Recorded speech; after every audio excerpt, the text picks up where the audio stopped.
Good morning and welcome.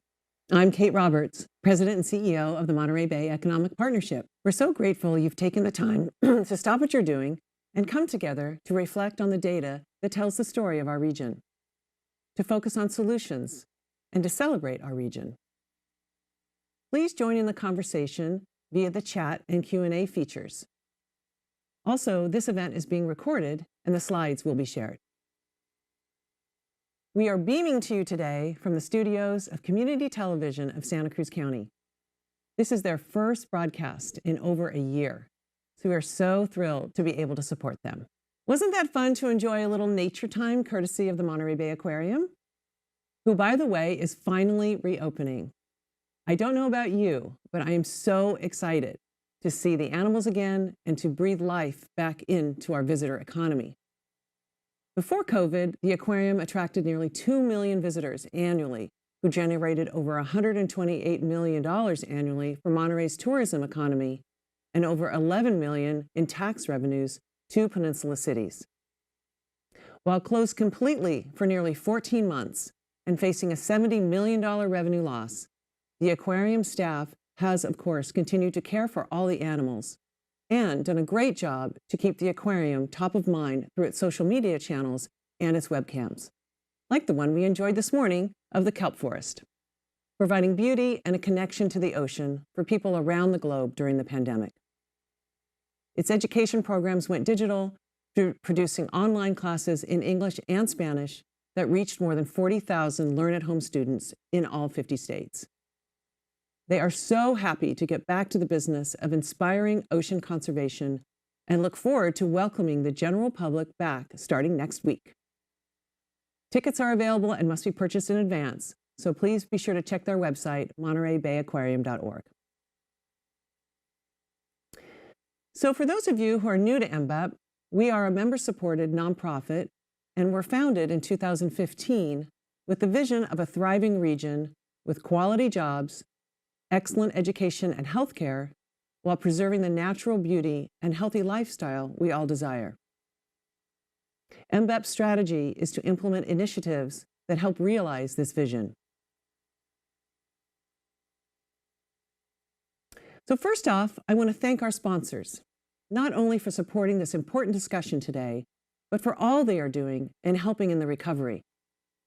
You know, the reason these organizations sponsor this event is because they know how important it is each spring to pause and reflect, to better understand the fundamental changes happening in our economy and what we can expect as we move forward.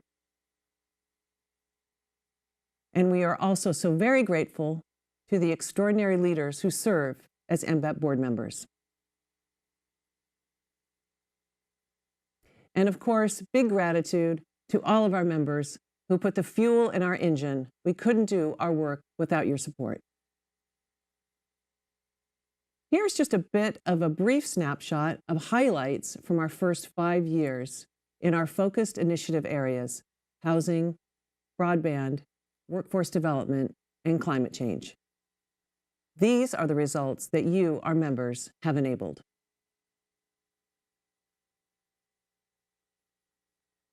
Of course, the number one topic on everyone's mind is the economic recovery.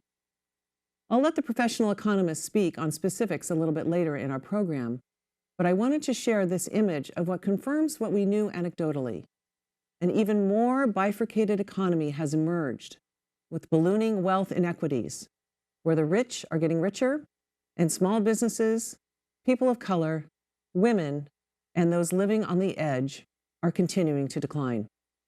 The so-called K recovery. We'll hear more later in the program from Dr. Carissa Purnell on the special inclusive economic development effort that MBEP is co-leading alongside a group of community leaders and with the support of California Forward and the James Irvine Foundation. So how do we help those who have been hurt by the pandemic and its economic aftermath? In his speech last week to Congress, President Biden said the word jobs a whopping 43 times. So this seems like a pretty good place to start. Just this year, MBEP launched a new initiative called Hospitality to Health to help displaced hospitality workers pivot to the healthcare field. oftentimes with more career advancement opportunities, higher pay, better benefits, and more regular hours. And also new this year, MBEP brought Degrees When Due to our region, which we learn about from our colleagues at Valley Vision in Sacramento.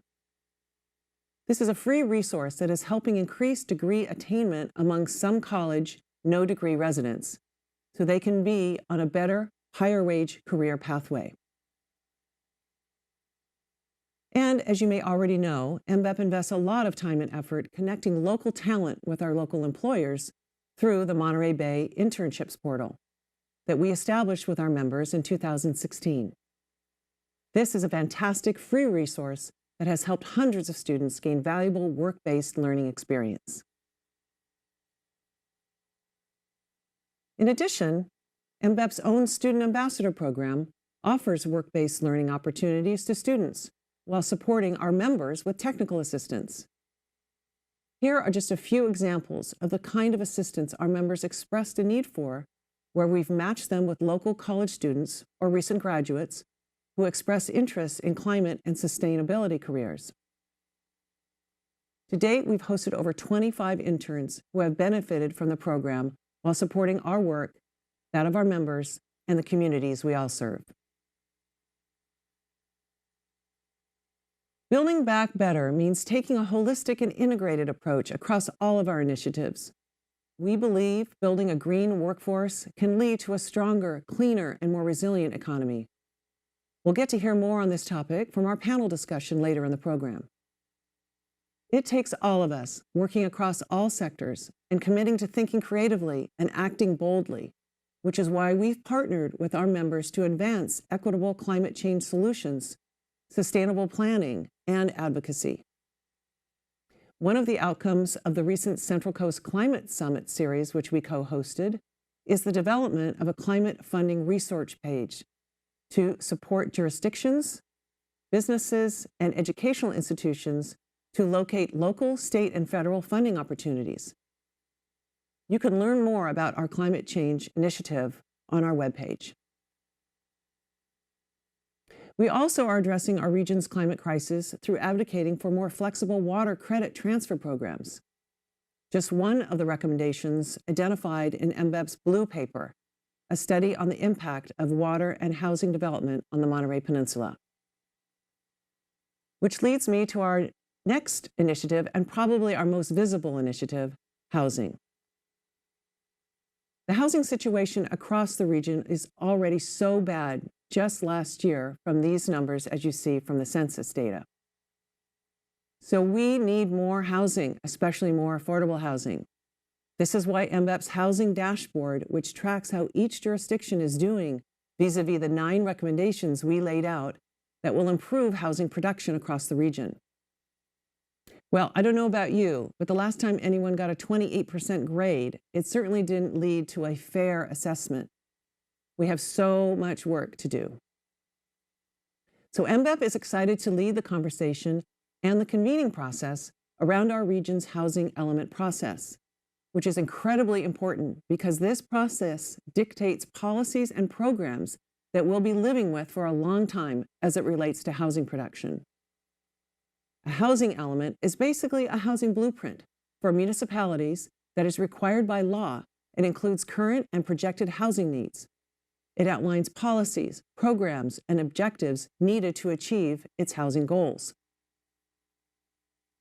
We must be sure that prioritizing affordable, dense, inclusive, and transit-oriented housing in all our upcoming housing elements. They should also be comprehensive in its compliance with state law and affirmatively furthering fair housing, AFFH, the National Fair Housing Act of 1968. Finally, the update process should include robust and ongoing community engagement. As you can see here, this slide from the National League of Cities, housing stability as a prerequisite for economic mobility and well-being is mandatory. Just yesterday, a federal judge ruled that the CDC's nationwide eviction moratorium was outside of their authority and should be vacated. The current national moratorium is set to end on July 30. This would leave millions of Americans in a huge quandary. Luckily, we have a state protection in place through AB 3088, which isn't set to expire until March of next year. Nonetheless, we must continue to ensure that federal and relief dollars for emergency rental assistance are being distributed in a proactive and timely manner to stabilize housing conditions and our regional economy. A big thanks to our public and nonprofit partners who have been working overtime to develop these programs since the onset of the pandemic.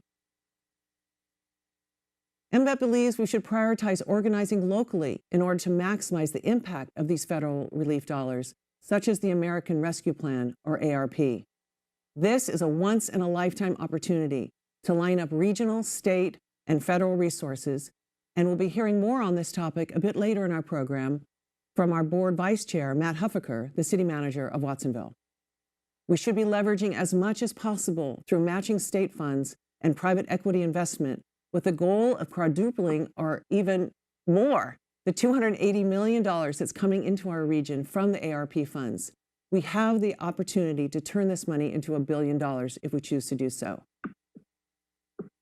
We have a tremendous need and an opportunity to invest in our housing needs while ensuring that other priorities are met, such as food security and broadband access.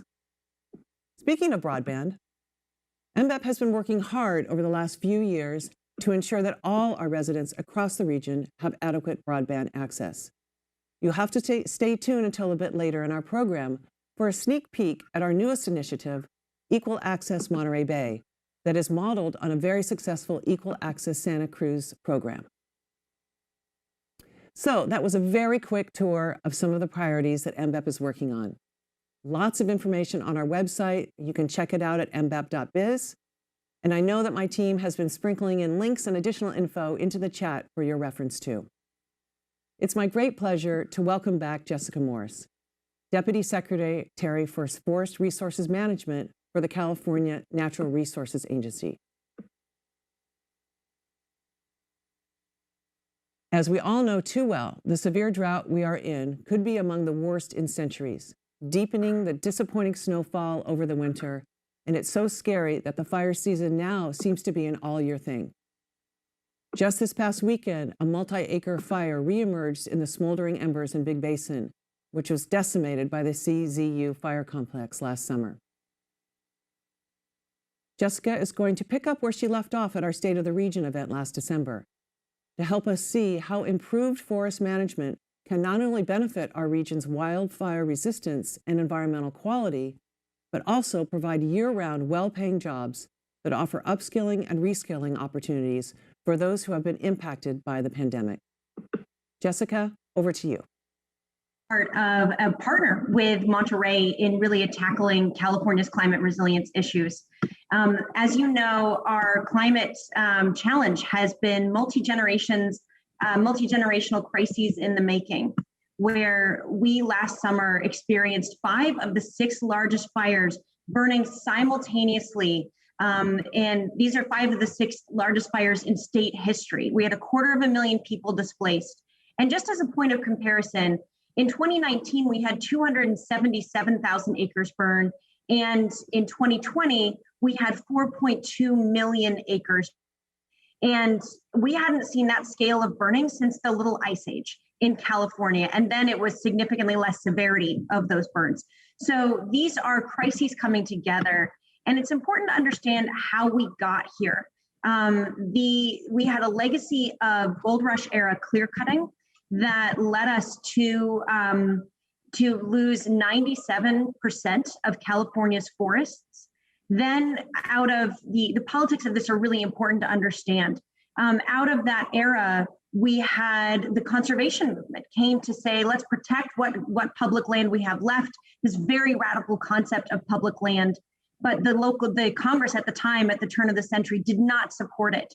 And so even though Teddy Roosevelt and Gifford Pinchot, who were leading the conservation movement, and Gifford Pinchot was the first head of the U.S. Forest Service, which was designed to protect this public land, they understood that fire had a critical role on the landscape, but they understood also that politically the only way to get the Forest Service funded through that Congress was to actually present it as a fire suppression entity. So they traded off the ecology for the politics of the day and left us with a legacy of fire suppression. The Forest Service had a policy of fires out by 10 a.m. And so this eliminated the natural role of fire from California's landscape. Most of our ecology is adapted to have fires come through every 5, 10, 15 years. And instead, what we've been seeing is some areas that haven't burned in a century. And so what that means is that the fuel load and the intensity of that fire is significantly higher. And so you can see here a side-by-side comparison of how our forests are ecologically supposed to manage with fire versus what we see happening in many parts of California, where you have an ecologically managed forest. It's thinner, there's not a lot of understory. When a fire comes through, or even a prescribed fire, it takes out the undergrowth, and there's no what are called ladder fuels to take that fire up into the tree canopies. And so that means that that fire actually germinates at a lower temperature, and it's ecologically beneficial for our landscape. What we've been seeing throughout California are fires on fire suppressed forests and landscapes where they are overly dense, and you see those ladder fuels drive the fire up into the tree canopy. It takes out all of the ecology, so it burns all of the trees. It burns down into the root systems, into the soil, and has a devastating impact on both the biodiversity and our watersheds. And the consequence of that is that we end up with these post-fire landscapes converting. So where you'd had conifer forests before, you end up with shrubs. Where you had native shrubs, you end up with invasive grasses. And so this vegetation type conversion is a loss for our biodiversity. What we're seeing now, though, are multi-generational crises colliding. So you have the crisis of fire suppression legacy and gold rush era clear cutting colliding now with climate change. So we had a 1 in 1,000-year drought from 2012 to 2015 that overly stressed these overly dense forests and led to tree mortality throughout much of the Sierra. We had 169 million trees die as a consequence of that drought. And it's important to note that those are often the larger trees, the older, bigger. And so typically our fuel models, when we think about what's driving a fuel-driven fire, we think about 3-inch diameter wood. That's the smaller trees, the limbs that have come down and piled up. Instead, what we saw as a result of the tree mortality from this drought was a fire that had 30-inch diameter wood driving the fuel load. And so that leads us to a catastrophic phenomena that we hadn't seen before. So, for example, the creek fire that I'm showing pictures of right now is probably one of the clearest examples of this, and unfortunately likely a norm that we may see more of. So we had a phenomenon called standing combustion because you had those larger diameter trees fallen on the forest floor, and they were adding up to, they created a hot active flame throughout the entire footprint of the fire. Typically in a forest fire, in a wildfire, you'll have a smoldering center and an active flame only on the front of the fire, on the perimeter. But in this fire, you had an active flame throughout the entire footprint. And it created this pyrocumulonimbus cloud you see that went 50,000 feet into the air. That created its own weather system. So that included dry lightning strikes, fire tornadoes, hail, and then that collapsed on firefighters several times a day. And that pushed out hurricane-force winds like a splat in every direction. So the dynamics of this fire are incredibly different than what we've seen, where you have sort of one active windy front that you're fighting against. Instead, you had a front moving on all sides. And it left, it was amazing that we had incredible rescues from the California National Guard to get people out. We had strategic fuel breaks in place in that fire that allowed for evacuations, even in these conditions. But this is likely going to be more of the fires that we see in California. And as all of you know, that continues to add to cascading climate events. So in the wake of those fires, we had a quarter of the Sierra burn last summer. The Sierra is the source of about 60% of California's water. So when you have those watersheds burn at that severity and at that scale, it leads to exacerbated drought because the water is not percolating in the way it should. And we also see slope destabilization and mudslides, and then impacts on our community. So we had 250,000 people displaced at the height of the lightning strike the lightning complex fires last summer. And this also causes severe consequences with smoke exposure. I know all of us have had to endure smoke from wildfire, and it's very dangerous. It's PM 2.5, and it has adverse impacts on children, creating chronic asthma. It has higher incidences of stroke and heart attack in adults. And there were some early studies that showed links with increased spikes in influenza and COVID because it's lowering your immune system. So being really alert about wildfire smoke is also crucial. So what do we do in the face of climate change and this legacy of fire suppression? How do we adapt our ecology and create some resilience to be able to endure? Well, I'm showing you a picture of a forest that is a great example of how to endure the hotter climate we're facing. This is actually a forest in Baja, California, the Jeffrey Pine Forest, and it was never clear cut.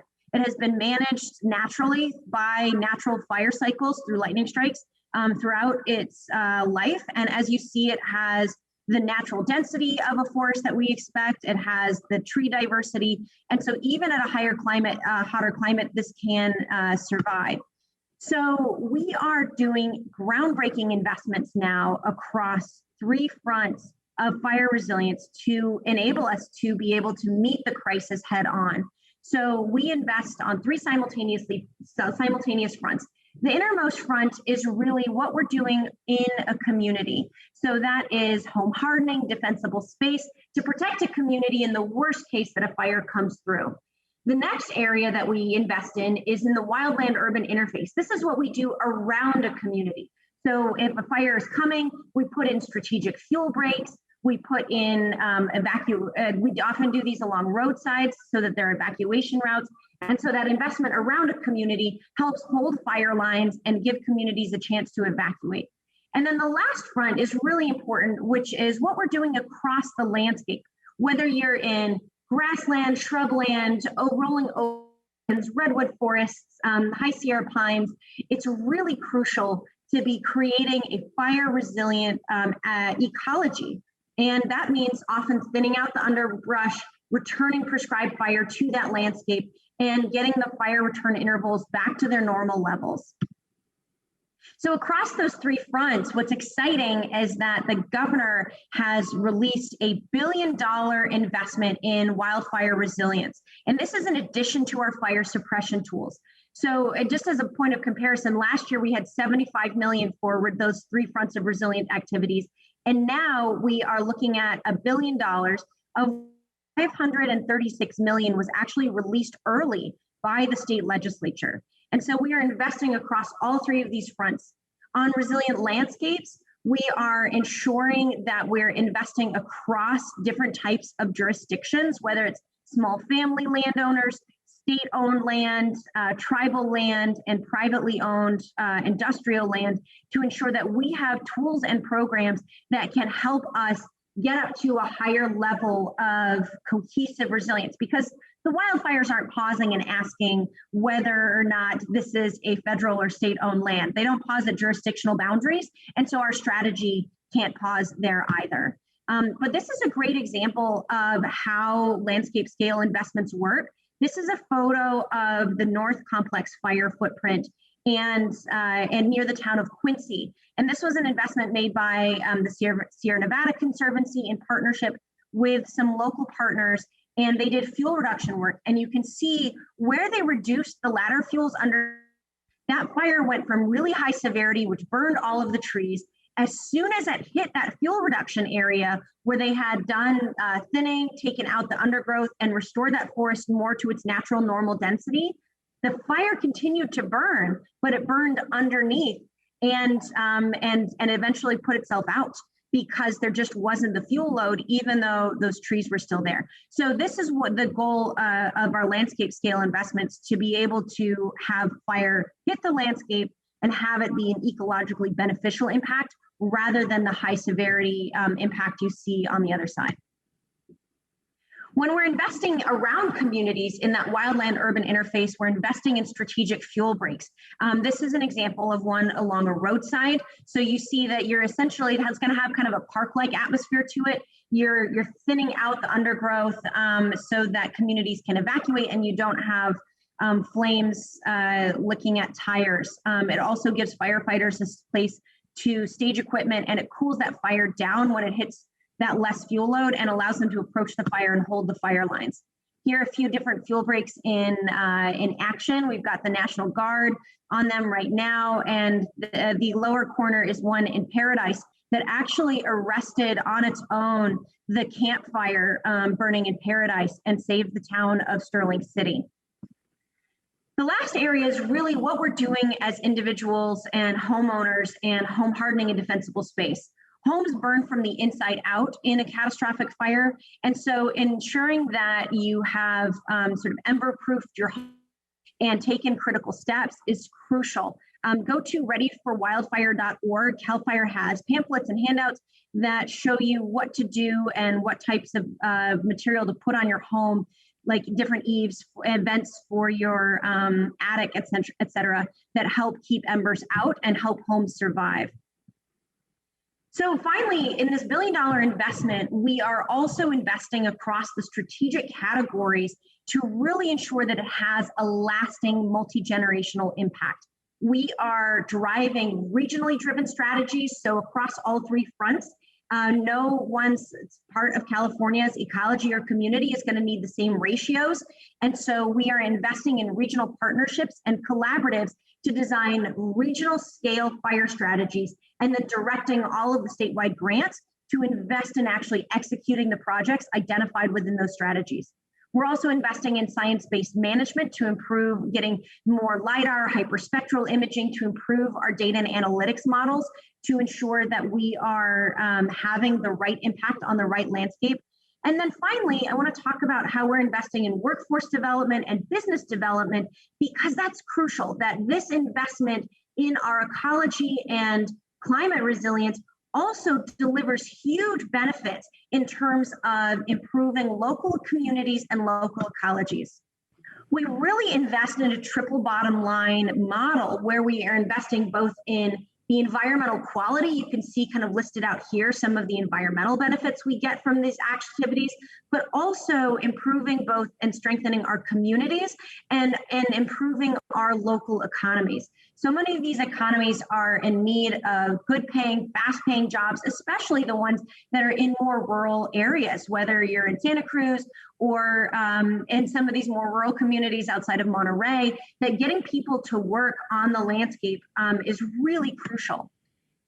So one of the areas for real innovation here as well is what do we do with all of this woody biomass coming out of these ecological projects, whether you are doing removing shrubs or larger dead standing trees like we saw in the footprint of the river fire this last summer, or some of our redwood forests that burned at high severity.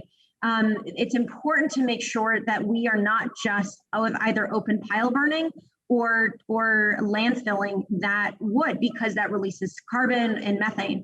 And just as a point of comparison, so you understand the severity of the problem, that's a picture of me up in Tahoe next to that slash pile. And there are 40,000 of those slash piles that the Forest Service estimates are in the Tahoe Basin alone. So throughout the state, there's a lot of woody biomass, but that means that there's a lot of innovation opportunities for what we do with it. So in this budget, we've invested in the Climate Catalyst Fund, as well as market and research development at GoBiz to be able to attract large businesses. And the Climate Catalyst Fund gives zero interest loans to start up small businesses to figure out how to utilize this material. And that's both in traditional material uses, such as the micro mill that you see in the bottom, where somebody could come up with a pickup truck to your front yard, take the hazard tree that's in your community and mill it, rather than you having to pay to landfill it and chip it. And so that could sequester that carbon in construction. Another really innovative area is what do we do with smaller diameter wood that doesn't really traditionally have a traditional commercial market? And there's an investment in cross-laminated timber. So California changed our building codes last year to allow up to 18 stories built out of these beams made from compressed wood, which replaces steel and concrete in construction. So now that we can allow skyscrapers, or some people call them ply scrapers, up in our state, we can attract some larger businesses to come as well. There's also a huge need for workforce, because slowing our pace of really being able to achieve this forest and landscape resilience activity is just having workers trained and available to do the work. So we're investing in the California Conservation Corps, which brings in youth from all sorts, from maybe urban communities or disadvantaged communities throughout the state, puts them to work, trains them, and they go out in the field as our forestry corps crews doing this fuel reduction work. Another example is the CHIPS program you see below. This is a partnership across 8 Sierra counties that partnered with 8 Sierra tribes, and they are training the tribes in fuel reduction work, prescribed fire, and they are now the forestry corps crews out in those areas. And for one tribe, we actually saw a reduction of over a 30% reduction in their unemployment for the Hungalelti tribe in Alpine County alone with just this program. So it may not be huge numbers, but it has huge impacts on these communities that are engaged. And then I just want to highlight a little bit more about this, triple bottom line approach. And really, we're focusing on ensuring that all of our investments will deliver both environmental resilience and enhancement, economic opportunity, and more social cohesion. So it helps strengthen and safeguard communities. So that's really the gist of it. And I am so excited to be here with all of you. There are huge opportunities to engage, and we are so grateful for our partnership with the state legislature for giving us half of that $1 billion early so we can get to work now. And we'll get the rest in the July budget and actually see a marked improvement in scaling up our work across fire resilience in California. Well, thank you so much, Jessica. So much good information. And we only have a few seconds left, but I think people are maybe wondering real quick before we lose you, what from that $1 billion number you mentioned, can you give us some examples of how that money would be realized here in the Monterey Bay region? Absolutely. So Monterey is already part of the Regional Forest and Fire Capacity Program, which is really the anchor. So all of our statewide grants for fire prevention and fuels reduction are going to be funneled through the strategic plans designed in partnership program. In Monterey, your Monterey Resource Conservation District is part of that collaborative with Santa Cruz Mountains Watershed and Las Tablas. So they'll be seeing amounts of dollars coming in to execute that vision. That's great. And I understand too, there's specific workforce development funds too that we can tap into. Absolutely. There's $28 million for workforce development, which can be grants designed to support programs like the CHIPS program. I know that you're working with the Amamustan tribe in Monterey to design prescribed fire. So there might be some huge opportunities there. These can also be grants to community colleges and whatever you envision. I mean, really, the goal is to get folks working on the ground as fast as possible. Well, we're excited about the opportunity, and we're so grateful that you took time out of your busy day to be here, and lots of inspiring ideas. And we'll be sure to follow up and get more details so that we can really embrace these ideas here in our region. Thank you again, Jessica. Thank you. Okay, bye-bye. Well, that was great. Thank you again, Jessica Morse, for that insightful information. We're going to pivot now and welcome Dede Myers, Senior Advisor to Governor Newsom and Director of the Governor's Office of Business and Economic Development, or GoBiz.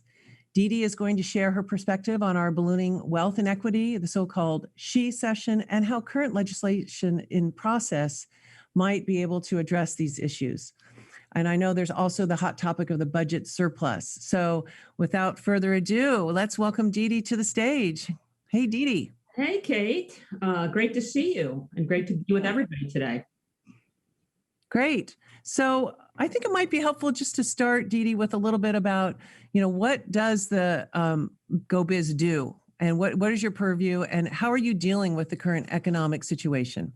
Yeah, all great questions, Kate. So GoBiz is obviously the Governor's Office of Business and Economic Development, and we have an interesting range of functions that we provide. Most importantly, we're kind of the go-to portal for businesses across California. We can help people, navigate sometimes the regulatory complexity, find what are the incentives that the state offers, what programs do we have to support people, what resources are out there to help everything from a person trying to start a new business to somebody trying to relocate and create more manufacturing jobs in California, and everything in between. So that includes, again, the Office of Business Services, which does that kind of stuff, helps with relocation, provides help navigating all the services and sometimes regulations and rules that need to be complied with. We have the Infrastructure Development Bank, which provides low-cost loans to both private and public institutions that want to, develop and grow here in California.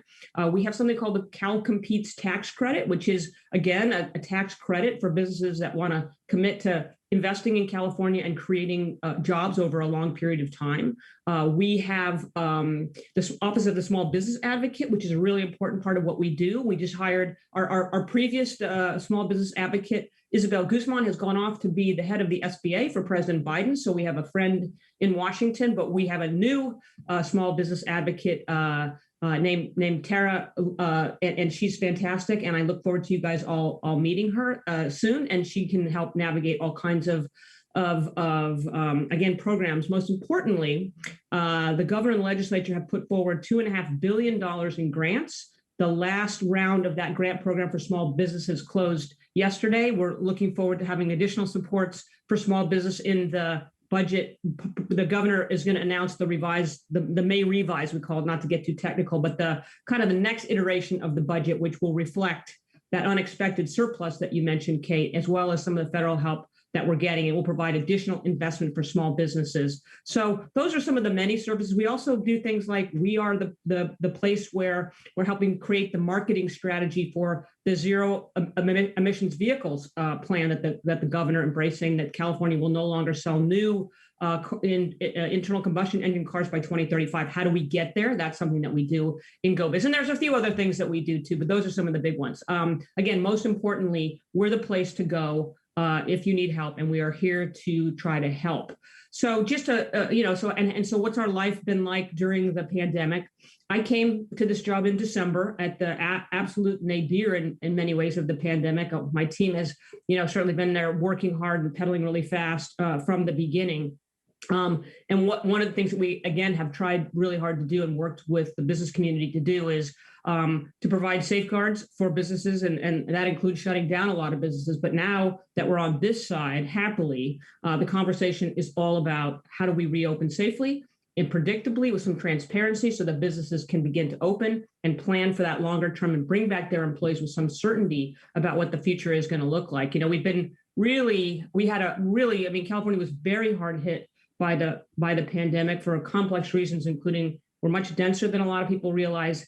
And we got hit with our very own variant, which was more contagious than the garden variety variant that was more prevalent in other parts of the country. The great news is because Californians have buckled down, because they followed protocols, because businesses, I know how hard everybody worked to keep their employees and their customers and their patrons safe and their community safe. We're really very much on the other side of that. We now have the lowest infection rate in the nation. And today it was, the news is that our hospitalization rate is back to where it was in March of 2020 for the first time. So really good news. We're on a path to reopen fully by June 15th, and we're going to provide additional guidance as to what that means and what it'll look like by the end of next week, just to provide that guidance and that certainty for businesses as they try to plan and prepare for the future. There's sort of two criteria that we're looking at to make sure that we are able to reopen safely. One is the infection rate, which continues to be really low. And one is the hospitalization rate, which not only is low, but one of the things that we'll continue to track and our health leadership will continue to track is whether people who are vaccinated are still prone to the virus. And the answer so far is very, very rarely. So that's great news. And of course, the underpinning of all of that, besides the great behavior of Californians, is the vaccine. And so we've distributed, well over 30 million doses. We're going to continue to work really hard to make sure that those harder to reach communities, and sometimes people who are vaccine hesitant or just, they don't understand, just don't think it's that important for them to get it, to continue to convince them to do it, so that we can get to something that, I don't know, the definition of community immunity is quite elusive in some ways, but the idea is to get as many people vaccinated as we can and to work with the business community. I think one of the next phases of this will be to try to create a little more on-site vaccination, right? If people aren't going to go to our vaccine sites, then we'll do as much as we can to bring the vaccine to them. And obviously that's been hugely successful. We're going to continue to move as quickly as we can to get as many people vaccinated as we can, and continue to build on that success. So, and as we do that, for the last, months, we've sort of been thinking about the economy on two tracks, right? One track was getting through the pandemic, keeping businesses safe, supporting them before we could go back to being fully reopened, and now transitioning back to that full reopening. But that we know that before the pandemic, we had our challenges, and after the pandemic, we'll continue to have our challenges. Of course, one of those is to make sure that we reopen and rebuild equitably, and that we invest in communities that have been hardest hit, including women. Women have seen much greater job loss in the recession for a lot of reasons, including more women work in essential services or in industries like travel and tourism, right, which has been incredibly impacted by the pandemic. More women are doing more at home with children who are at home, Zoom schooling. And so for a multitude of reasons, we saw women taking the absolute brunt of job loss and income loss. And so we need to continue to invest in women and in small businesses across the state to help. That is the backbone of our economy. We all know that those are what are really the center of gravity in our communities. And so we need to continue to invest in that. I'm happy to talk more about that. As I said, the governor's about to issue the next phase of his budget. And what we've seen so far was, again, that $2.5 billion in small business grants, which I think, again, to our smallest businesses, those with less than $2.5 million in revenue, and grants up to $25,000. When all is said and done, we'll have distributed roughly 150,000 grants. So that's been, I think, really helpful to the community. We also governor's going to expand the Cal Competes tax credit, which I mentioned, to provide, again, more incentives for companies to relocate here, or locate, or build, or open another, build a new manufacturing facility or whatever, that they wouldn't have done without that incentive, and again, create jobs and commit to a specific number of good paying kinds of jobs. And so we'll expand that program, including a grant component for businesses that are either too new or too small, or invest too much in things like R&D, to be eligible for a tax credit. So that will provide additional incentives for businesses to come here. We're also going to extend something called the Main Street Small Business Tax Credit, which provides a $1,000 tax credit for hiring or bringing back employees.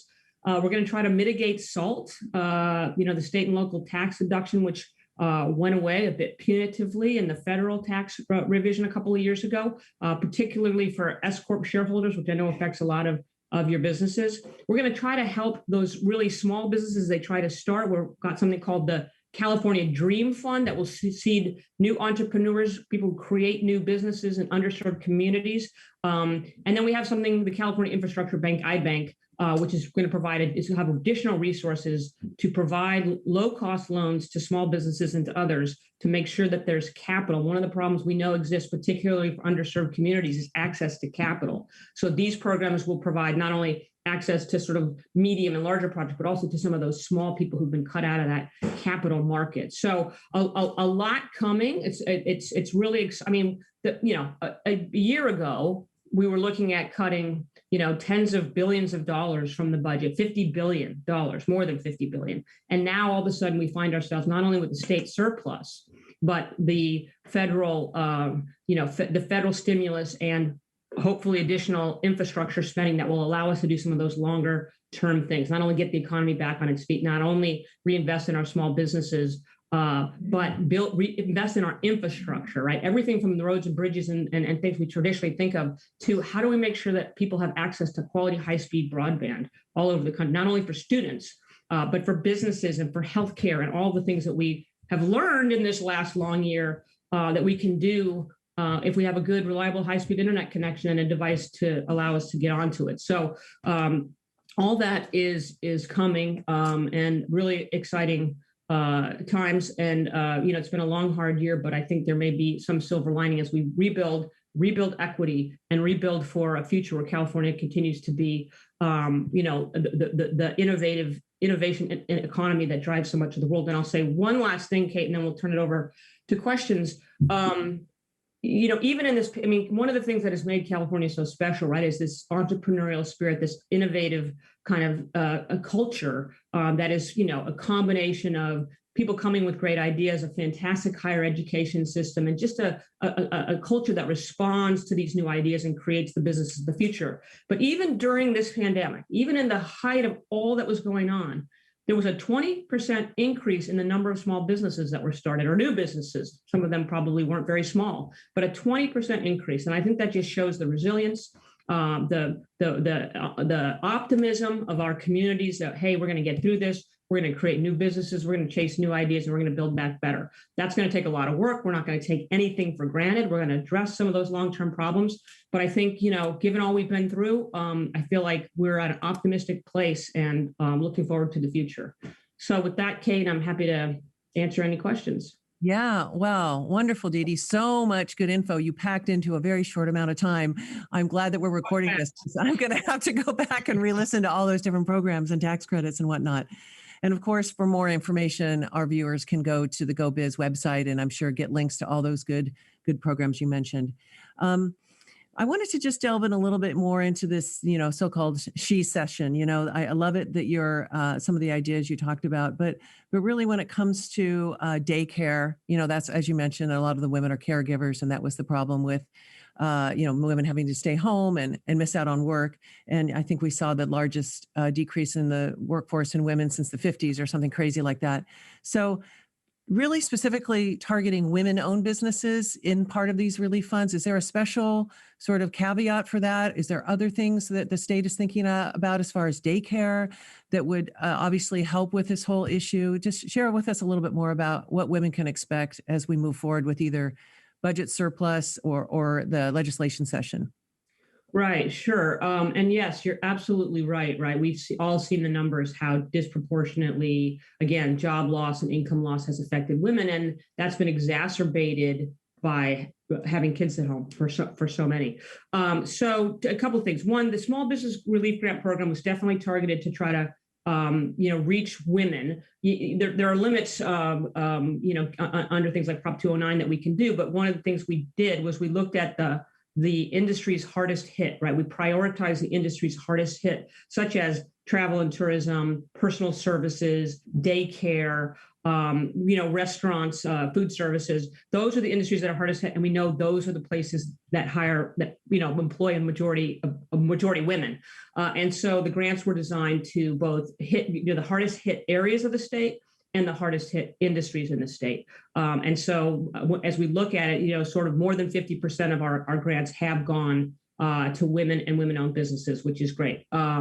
As for other investments, I think particularly, the answer is yes. So there's a couple of different things. One is, the governor had talked when he unveiled the original budget about investing $250 million in transitional kindergarten, and we're working toward trying to make that available to everybody. So that provides additional, resources for working parents so that they can both provide a jumpstart learning for their kids, which is super important. Obviously, particularly we see the effects of of learning loss, which we're going to have to address.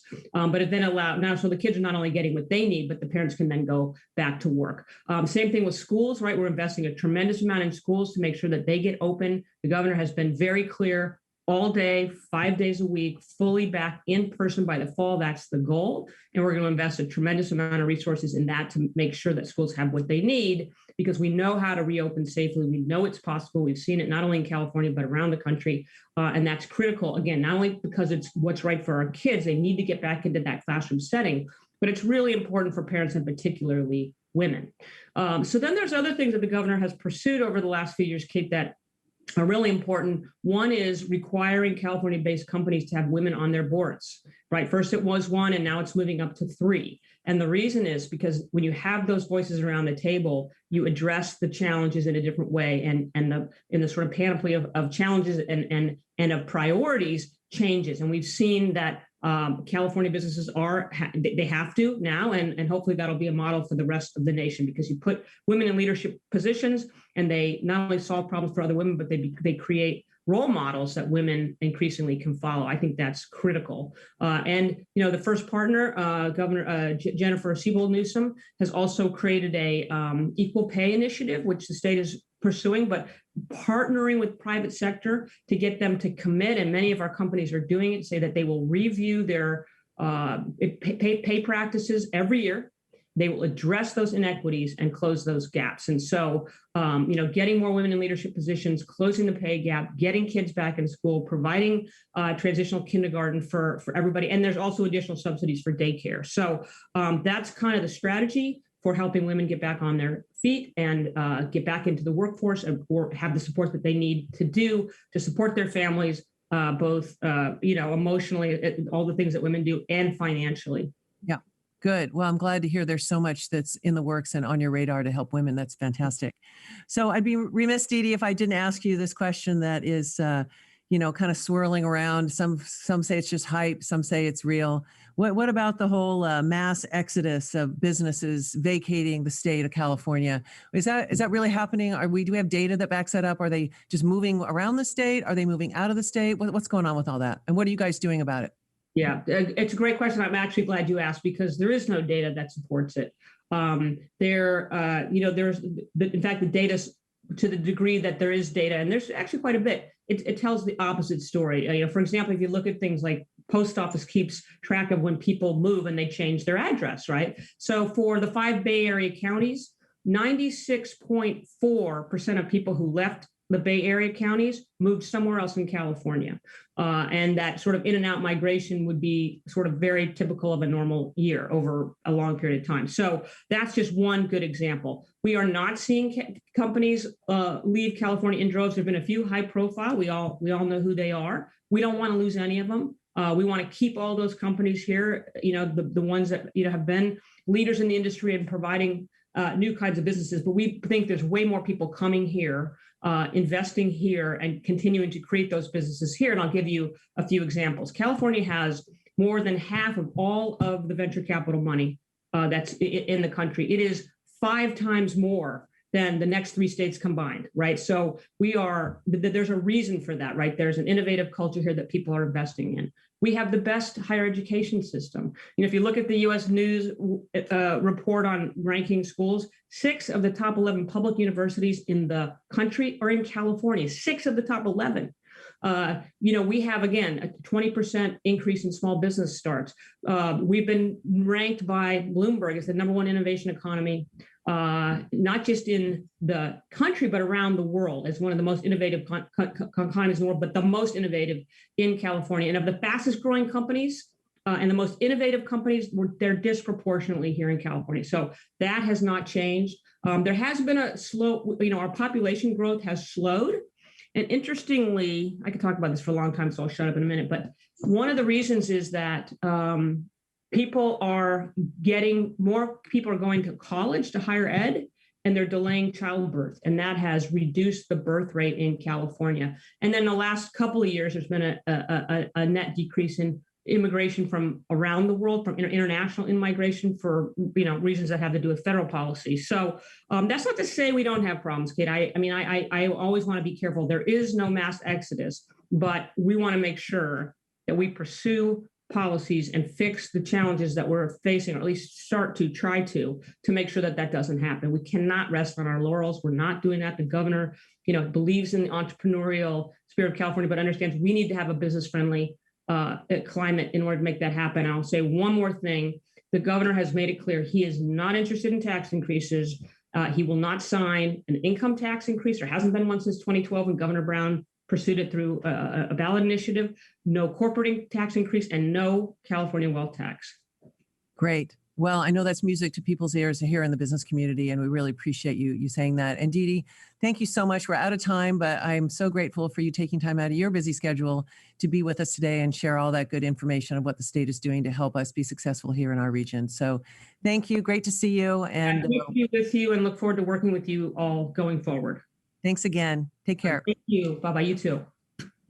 So our next speaker is Dr. Fernando Lozano. He's here with us today, and Dr. Lozano is professor of economics at Pomona College and chair of that department. He also serves as co-chair of the Governor's Council of Economic Advisors, and he will share his insights on the asymmetrical economic recovery that we've mentioned a couple times and offer some policy perspectives. So I'm going to send it over to you, Dr. Lozano. Thank you very much, Kate, and thank you so much for inviting me. It's a pleasure to be here.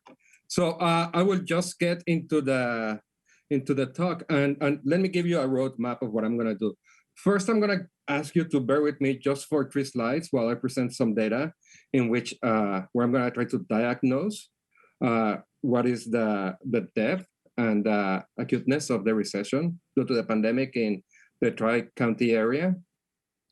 Then I'm going to give you my assessment of what are the strengths and what are the opportunities for the Tri-County areas. And finally, I will give you my policy perspective. So the first thing that I want to do is, what I have in this slide is I have 4 diagrams. Clockwise, the one in the furthest northwest is the change in employment in California. The second one, the one that will be at 2 o'clock, is the change in employment for Monterey County exclusively. Then the third one, which will be the one on the southeast, would be the change in employment from Santa Cruz County. And the fourth one, which would be the one on the further southwest, would be the same data for San Benito County. And this is from January 15, 2020 until just like sometime around the middle of April. And there's 3 things that I want you guys to see here. The first one is that you can see that employment at the state level, not only has it recovered, but now it's a little bit above what it was in January of 2020. The fall of employment predated the stay-at-home mandate. So it was not that the recession was explained exclusively by stay-at-home, but even before the stay-at-home mandate, people were already readapting to the new circumstances. But most important is, if you look at the data for the Tri-Counties, employment has not recovered in the Tri-Counties as it did in the larger state. And so that's sort of like the pulse on the question that I want to address. Next, and this is exclusively for California, because I don't have the data for the Tri-Counties, I have the change in employment again, but by low-income workers, that's the dark blue series. For median income workers, that's the green series. And then the red series is for high-wage workers. And again, you can see that this recovery has been asymmetric. Whether high-wage workers, median workers have recovered almost all the losses on employment during the last year, there's still a huge drop in employment for low-wage workers of almost 35 percentage points. So low-wage workers, workers with little formal education, are particularly vulnerable to the pandemic recession. And the next thing that I want to show you is a map of opportunity. This is taken out of the website opportunityinsights.org.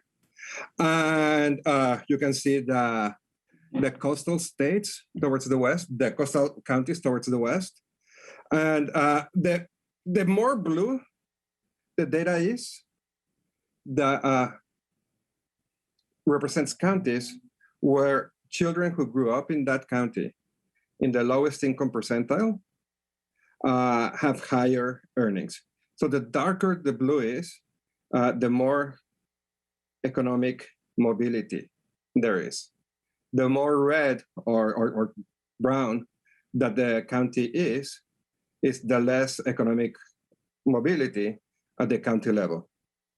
And you can see that the Tri-County, here's Santa Cruz, here's San Benito, here's Monterey County, lags behind the other coast counties in the state, and in many ways looks more like the Central Valley in terms of opportunity and mobility than it does like the Bay Area or the Central Coast. And I want to come back to the question that Ms. Robert just asked Ms. Myers, which is this idea of Cal Exodus. And I'm going to echo what Dede say. There's no evidence that people are leaving the state at a higher rate than they were doing it 10 or 20 years before. California has always been a dynamic economy. People come and go, and California has always, whenever somebody leaves California, California has always been able to replenish that labor force through immigration, either domestic migration and more recently international migration. So yes, people are leaving California. It's not different than 20 years ago. What it's different though is because of federal policies, there's less immigrants coming to California. And immigrants are particularly important because, and I'm going to argue, diversity encourages innovation. Diversity encourages new ideas.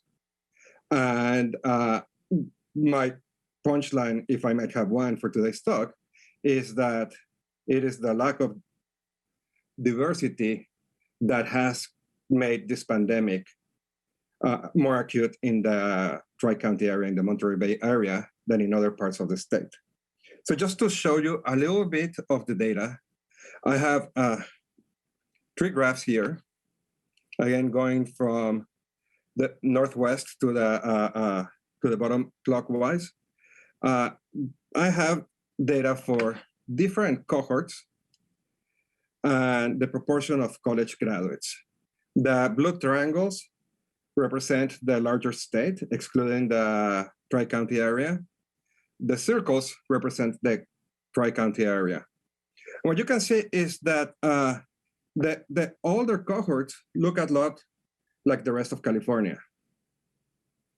Yet it is among the younger cohorts that there's a differential in the percentage of college graduates, where Monterey Bay area has less college graduates than the rest of the states.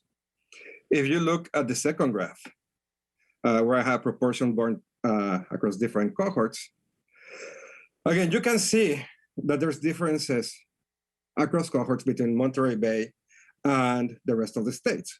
Whether among the younger cohorts, there's as many immigrants in Monterey as there is in the rest of the states, percentage-wise. Once that you get into the older cohorts, California has more immigrants than Monterey Bay. The rest of the state has more immigrants than the Bay Area. And the last one is I have the proportion of families that belong to the lowest quintile in income. And again, there's interesting differences between Monterey Bay and the rest of the state. When you look at the youngest cohorts, there's more people in Monterey Bay who belong to the lowest income percentile, and this is family income. And as you move into the older cohorts, Monterey Bay tends to have less people in the lowest quintile. So my diagnosis is that there's this intersection between demographics and age that at the Tri-County level could present an opportunity for further development. And this is gonna sound as a common space, but I truly believe it. I really think that the region, the best assets of the region, it's its people, it's diversity. One of my best friends teaches at Cal State University, Monterey Bay. And so when I asked him, hey, what do you think would be the largest asset in the Bay Area? Without hesitating, he said, it's its people, it's its diversity. And so that's the pitch that I'm going to be making here. The biggest asset for the area is the diversity, its people, but I'm going to propose as a policy perspective that there has to be investments in education, investments in health, and particularly investment among the youngest. Let me show you my next graph. So what I have in this graph is from Opportunity Insights article looking at different welfare policy and the social return. On the vertical axis, what I have is that's what it's called the marginal value for public finance. So the return in terms of the returns in terms of monetary return from different policies. And then what I have in the horizontal axis is the age of the beneficiaries, the age of the target population. And as you can see, it is those investments among the youngest, child education, child health, paying for college, that have the highest marginal value. That doesn't mean that other investments in the social safety net have no return or no marginal value. They do. But the largest marginal value is among investments on children and younger people. And I want to argue as well that education will have considerably returns at the local level. So in this diagram, I have two series. The blue series is how much a person with a given level of education provides to the economy compared to people who have no college at all. The red one is how much a person with a given level of education pays in state and local taxes. And so, for example, somebody who has a bachelor degree over the lifetime will contribute to the economy in terms of local spending a little bit more than $250,000, and this is over the lifetime, and will pay in taxes almost $44,000.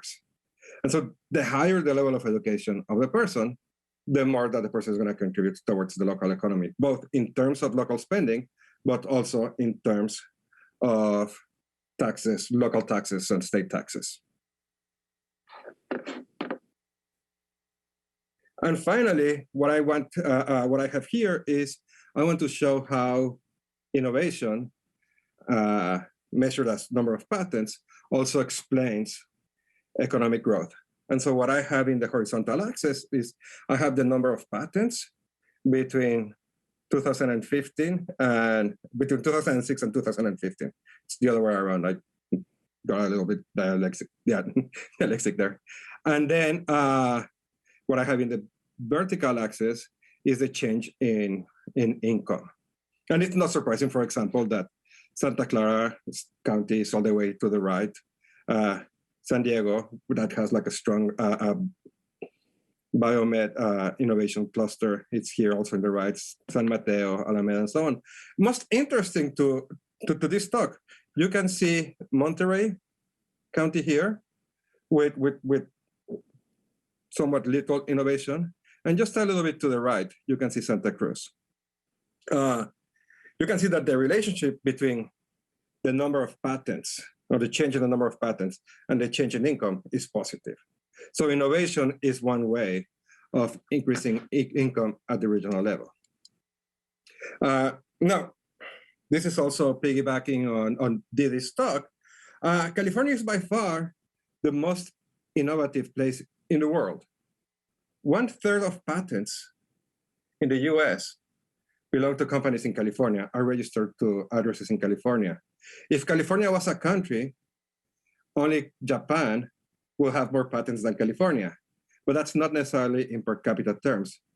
And usually when we think about innovation, people think about Silicon Valley, people think about Silicon Beach here in LA, people think about the biomed in San Diego, but innovation is multidimensional. It's not only innovation by product, It can also be about production process. It could be about how you sell some stuff, about how you distribute. So innovation is something so much more comprehensive than just what we usually think in the larger imagination on innovation. So for example, there's a lot of innovation in agriculture. 12% of the labor force in the Tri-County area is employed in the agriculture industry. There's a lot of innovation there. Innovation arises from groups, and innovation is more likely to arise from diverse groups. There's a large literature showing that. And that's when I think that leveraging the region's location, its proximity to the Bay Area, the beautiful region, really, its people, its diversity, really gets an opportunity to launch a lot of innovative ideas. This is from William Kerr's book, The Gift of Global Talents. And this is just to make the point that immigrants tend to overwhelmingly be entrepreneurs. So what you see in the right-hand side is the 3 series. The top series is the shares of new firms that have at least one immigrant entrepreneur. And that's around 40% right now in the United States. The second series, which is the solid line, is the share of entrepreneurs who are immigrants. And again, that's almost 1 in 4. And what you have in the star marked line is the share of employees in new firms who are immigrants. So again, immigrants tend to overwhelmingly be more innovative. And that's something that the region can leverage. And just to finish, there's this paper, The Lost Einsteins. It was in the news a couple of years ago, probably you remember it. Depending on where a child is on the distribution of income when young, it's probably going to determine the probability that that person be an innovator or not. So for example, a child who is in the top 1% of earners is 10 times more likely to be an inventor than a child who is in the bottom half in the income distribution. If we could sort of like level the playing field for women, for minority, for children born in low-income families, the innovation at the national level will be multiplied by 4 times. So innovation seems to be, what I argue, the vehicle for long-run sustained growth in the region. So that's my summary. I know that I run out of time. I, again, do the pitch for investments in education and health among the youngest in the area as my policy perspective. Thank you, Fernando. Really insightful. And I loved your various data points that you shared with us. Really great. I think that what I'm wondering about is the solutions you're talking about around education and investment in youth. Those are pretty long-term, which is great, and we need to be doing it. But are there other short-term ideas and fixes that you could share with us that we could be doing to make this, asymmetry less apparent? Yeah. So there's 2 things that I personally advocate for. The first one, I already talked a little bit about it, and it is being more welcoming to immigrants, both domestic immigrants and international immigrants. That's something that, even though it's set at the federal policy, there's still, so to speak, a market at the local level, at the national level, where people decide where to migrate within the United States. And I think, again, because of the dynamism of the California economy, because of the proximity of the Tri-County area to the Bay Area, to the proximity also to Southern California, I think that the Tri-County area should be a prime destination for newly arrived immigrants into the United States. The second one, and this is something that we have recent evidence of guaranteed income programs that they encourage. For example, the evidence from Stockton, from the guaranteed income program in Stockton, resulted in the recipients of the program are more likely to be employed, are more likely to live in stable situations, are less likely to show either mental health or physical health problems. So one thing that I advocate pretty strongly for is targeted guaranteed income programs among those who are more vulnerable in the economy. Yeah, a really interesting topic. That's a whole event in itself. So, one thing I don't hear very often talked about, I just wanted to get your perspective. I mean, we hear about, the K-shaped recovery and how people with wealth are doing much better. What about foundations and those institutions that have benefited also from the stock market rise and whatnot, but have a philanthropic bent? I mean, how do we look at that bright side of that population now having more funding and leveraging that? Well, I think that that's completely true, right? And I think that in June, when we close fiscal years for many nonprofit organizations, we're going to find out that there's a lot of opportunity, and there's going to be a lot of there's going to be a lot of social entrepreneurship out there, and that's something that I wanted to talk about. The ability of the region, its young people. It's very high caliber educational institutions. I know, Kate. I told you 2 of my nieces are starting next year at UC Santa Cruz. So now I am a banana slug by family association. But I think that social entrepreneurship is a huge area of growth and something that can be leveraged. Yeah. Good. Well, on that happy note, Fernando, we'll have to wrap up here. Our time is out. But I just want to thank you again so much for putting such insightful data together for us, specific to our region, and for sharing your policy perspectives and ideas on how we could turn this around here, specifically in our region. So thank you so much. Really appreciate it. And we'll see you down the road. Thank you so much for inviting me. And hopefully next time you'll be in Monterey Bay so I can go and visit. That would be great. Take care. Bye-bye. Bye. So now I think we have that word cloud that we're going to flash up now. Sorry, we had a little bit of technical issues in the time we tried to do it before. Yes. So we're talking again. The question there is, what is the first word you think of when you think about our region's economic recovery? And you're seeing there, wow, jobs, of course, housing, equity. Glad to see that. Opportunity and hugs. I love that. That's a good one. We all need more hugs now that we are getting more and more vaccinations happening. So that's a wonderful, wonderful way to leave it. Okay. So what we're going to do now is we're going to go to break. We have something special lined up for you guys to enjoy for the next few minutes, 5 minutes to be exact. We hope to see you back here on the other side and enjoy.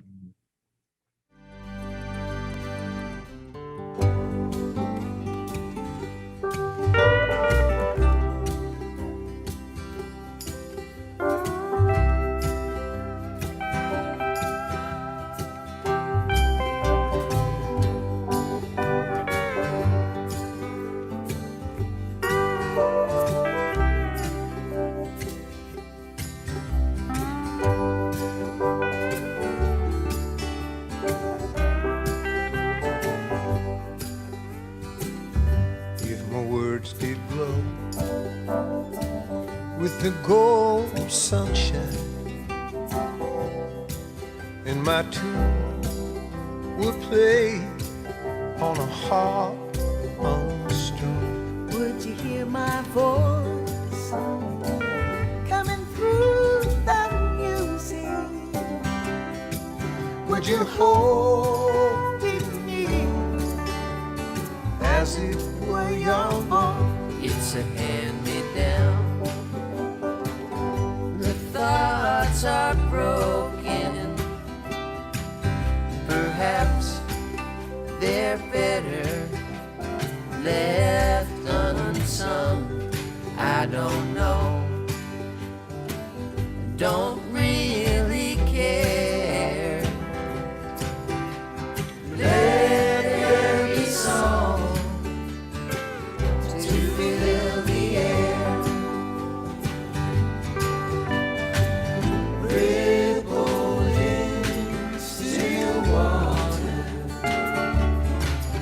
There is no pebble tossed, no wind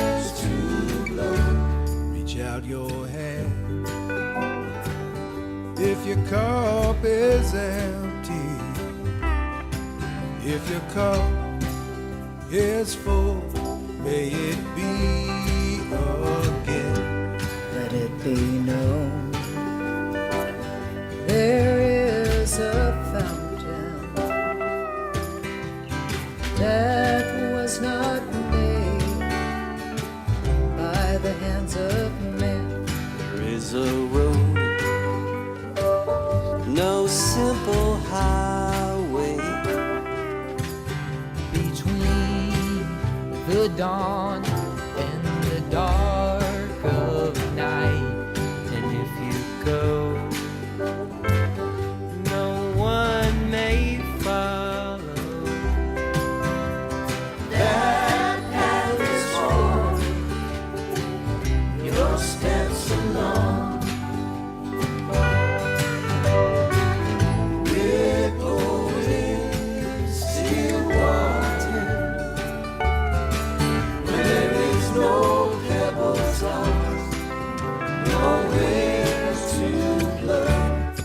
You who choose to lead must follow, but if you fall alone. If you should stand, then who's to guide you? If I knew the way, I would take you home. La da da da, la da da da.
Okay, I guess we're ready to start again. Yeah, okay. Welcome back, everyone.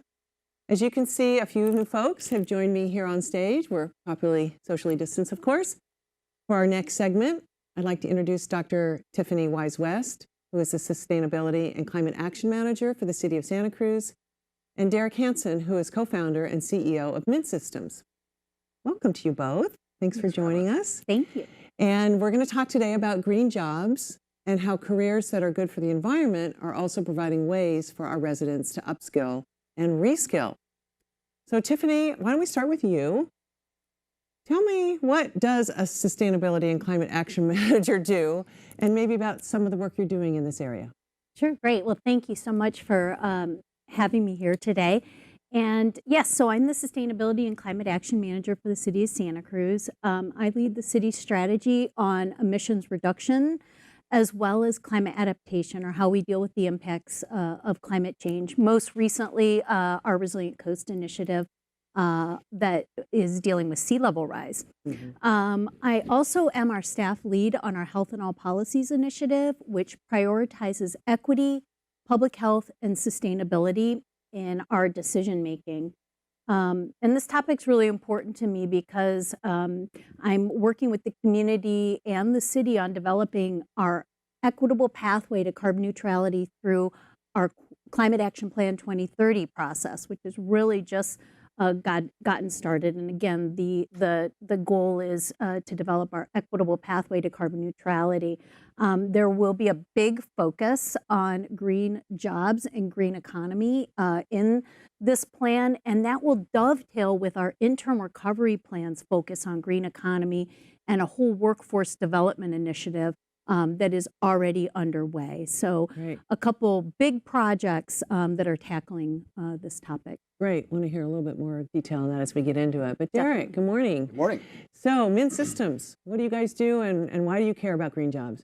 Yeah, well, we started the company originally to take kind of what we found was a fragmented industry in and around sustainability at the time. A lot of screaming from the rooftops that something needed to be done. We needed to create correct climate change. Obviously, green jobs has been a part of the conversation from day one. But our goal was to kind of throw a hoop around all of it, where people didn't know where to start. Who do I call? Is it a consultant? Is it an engineer? Is it a contractor? Who do we contact? We said, let's do it all end to end, vertically integrated. Fairly ambitious, right? But what it did do, as we sit here today, is create a new paradigm around our focus, which is mid-market commercial industrial real estate, where we're transforming that space into the new energy future, as we're calling it, which is a completely sustainable mid-market, which was really kind of under-addressed and underserved for the last decade or so. All of the focus has been on big Class A campuses where they've got tons of money and sustainability managers and things like that, or down at the residential level. But nobody was focused on our regional, local kind of businesses and real estate owners and developers. And so that was our focus. And so we do everything from design, consulting, design, engineering, construction, all the way through asset management of these new renewable energy assets. Right. Can you give us an example maybe of a project that people would know here in the region that you've been involved in? Sure. I've got a couple that I think would be great. I'll start by highlighting one that we really are proud of. Was Beckman's Bakery. If we're talking about here in Santa Cruz, Beckman's is, if you live in Santa Cruz for any amount of time, you probably had a slice of their sourdough somewhere along the way, right? Well, they were looking to expand to lock down more new contracts that would help them grow. And so we helped do a full design gut renovation of the old Ledyard's cold storage facility off 17th Avenue, about 3 times bigger than the space they had over in Seabright. And we decided to help the developer understand that going through a deep sustainability design phase and embedding that in the construction costs, that they would end up with a more valuable building, and Beckman's would end up with a lower cost of operations. We'd have a green building, we'd have sustainable operations, Beckman's is going to be a healthier company, lower cost of operations, and the owner is going to have a healthier balance sheet on that building. So worked out great. We ran that end-to-end 414 kilowatt solar system on the roof, cool roof, LED lighting, modern HVAC, and the whole gamut to get that thing to where we're close to full offset of their electrical usage. And that's an industrial facility. So that's the kind of work we do. We also work with large corporations. Granite Rock is a good example of a local massive job provider, massive landowner. We did the same thing, basically a zero net electric retrofit to their headquarters, their corporate headquarters in Watsonville. Also a 5.5 megawatt solar system out in a kind of pre-distressed part of their quarry, where it's where they put all of the dust and kind of gravel that comes off of their mining. They compact it. Well, we built a 30-acre solar farm there that offsets roughly 60% of their operations. And phase 2 is in the works. That's exciting. Right, yeah. And I'm just thinking here too, listening to some of the prior speakers, that doing this sort of investment and working in partnership with these organizations keeps them also here in our region versus maybe looking elsewhere to move and find another location. There's a big deal for us around manufacturing. We believe that one of the things that cost a lot of jobs in this country over the last 50 years was an outsourcing of manufacturing overseas. A lot of blue-collar jobs were lost, and not necessarily a good idea of where they would go, right? And so we believe strongly that by our work focusing on manufacturing, or at least industrial space, that we're actually giving those, and we know this for a fact. We've heard back from some of the companies we've worked with. Sonic Manufacturing up in Fremont's a good example, where now they have a better opportunity to compete with overseas pricing on their manufacturing. And they actually have added shifts since we did a full offset of their electrical consumption. Their cost of operations have gone way down. They're much more profitable. As they scale, typically, if you scale in manufacturing, you have the law of diminishing returns working against you, and that the more you produce, the more that your rates go up in your usage, right? And so by flatlining that, by kind of stabilizing that, they can scale and become more profitable. That's amazing. So yeah, we think that we're really reinvigorating. Our intention is to really reinvigorate the blue collar job market, not just through our company, but through the companies we serve as well. Into what, green collar? The new blue collar is a green collar. Yeah, I love that. That's what our mayor has been saying as well. Yeah. Okay, good. Yeah, I'd love to get more into that, like how that works for people that really want to go after this, because it is certainly blue collar evolving into green collar, which is a similar skill set but can be evolved into a more dynamic. You know, we're finding the folks that we're hiring are literally saying, I'm so much happier working in this space, knowing that I'm doing good in the world than what I was doing with some of the same skill set. Right. And of course, there's some education, but they feel like they're actually working a little closer to technology. You know, they're actually taking old skills and kind of transforming them into new skills, but enjoying the work more because there's actually a passion behind it. They actually care about what they're doing more than they did before. Right. No, that's really exciting. It's such a great growing part of our economy where we can invest in. And, you know, like we say, it's good for our economy, it's good for the environment. Yeah. It's this wonderful win-win. Yeah. So Tiffany, I know so much work that you do, you know, is about making sure that the city of Santa Cruz is green and doing a lot of things that you mentioned around climate action planning and whatnot. Can you speak about maybe just a little to give our viewers some ideas about how does that work in other parts of the region? Are there other Tiffanys that are doing this work in other Monterey County, in other parts of Santa Cruz County and San Benito County? Definitely. You know, some jurisdictions do have a climate action manager. Others maybe enable another position within, say, their public works department to work on climate, or perhaps a planner. So it really, I think, is context dependent on, you know, what the priorities are at the organization. Right. And you and your team, I'm guessing you spend time going out and figuring out how you can find funding that you could then bring into this jurisdiction, in your case, Santa Cruz, to offset carbon, to fund staff, to put people to work.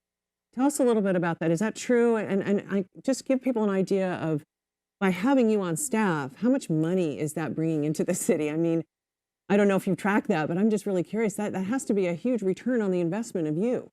Sure. So I do support our departments in pursuing grants and funding opportunities and assessing opportunities, as Derek mentioned, you know, that can save the city money around energy management, and work together to assess those. But really, I do think that one of the benefits of this position is we do bring a bit of capacity to be able to pursue where, you know, folks are just so jammed on their work plan that they may, you know, need that help. Yeah.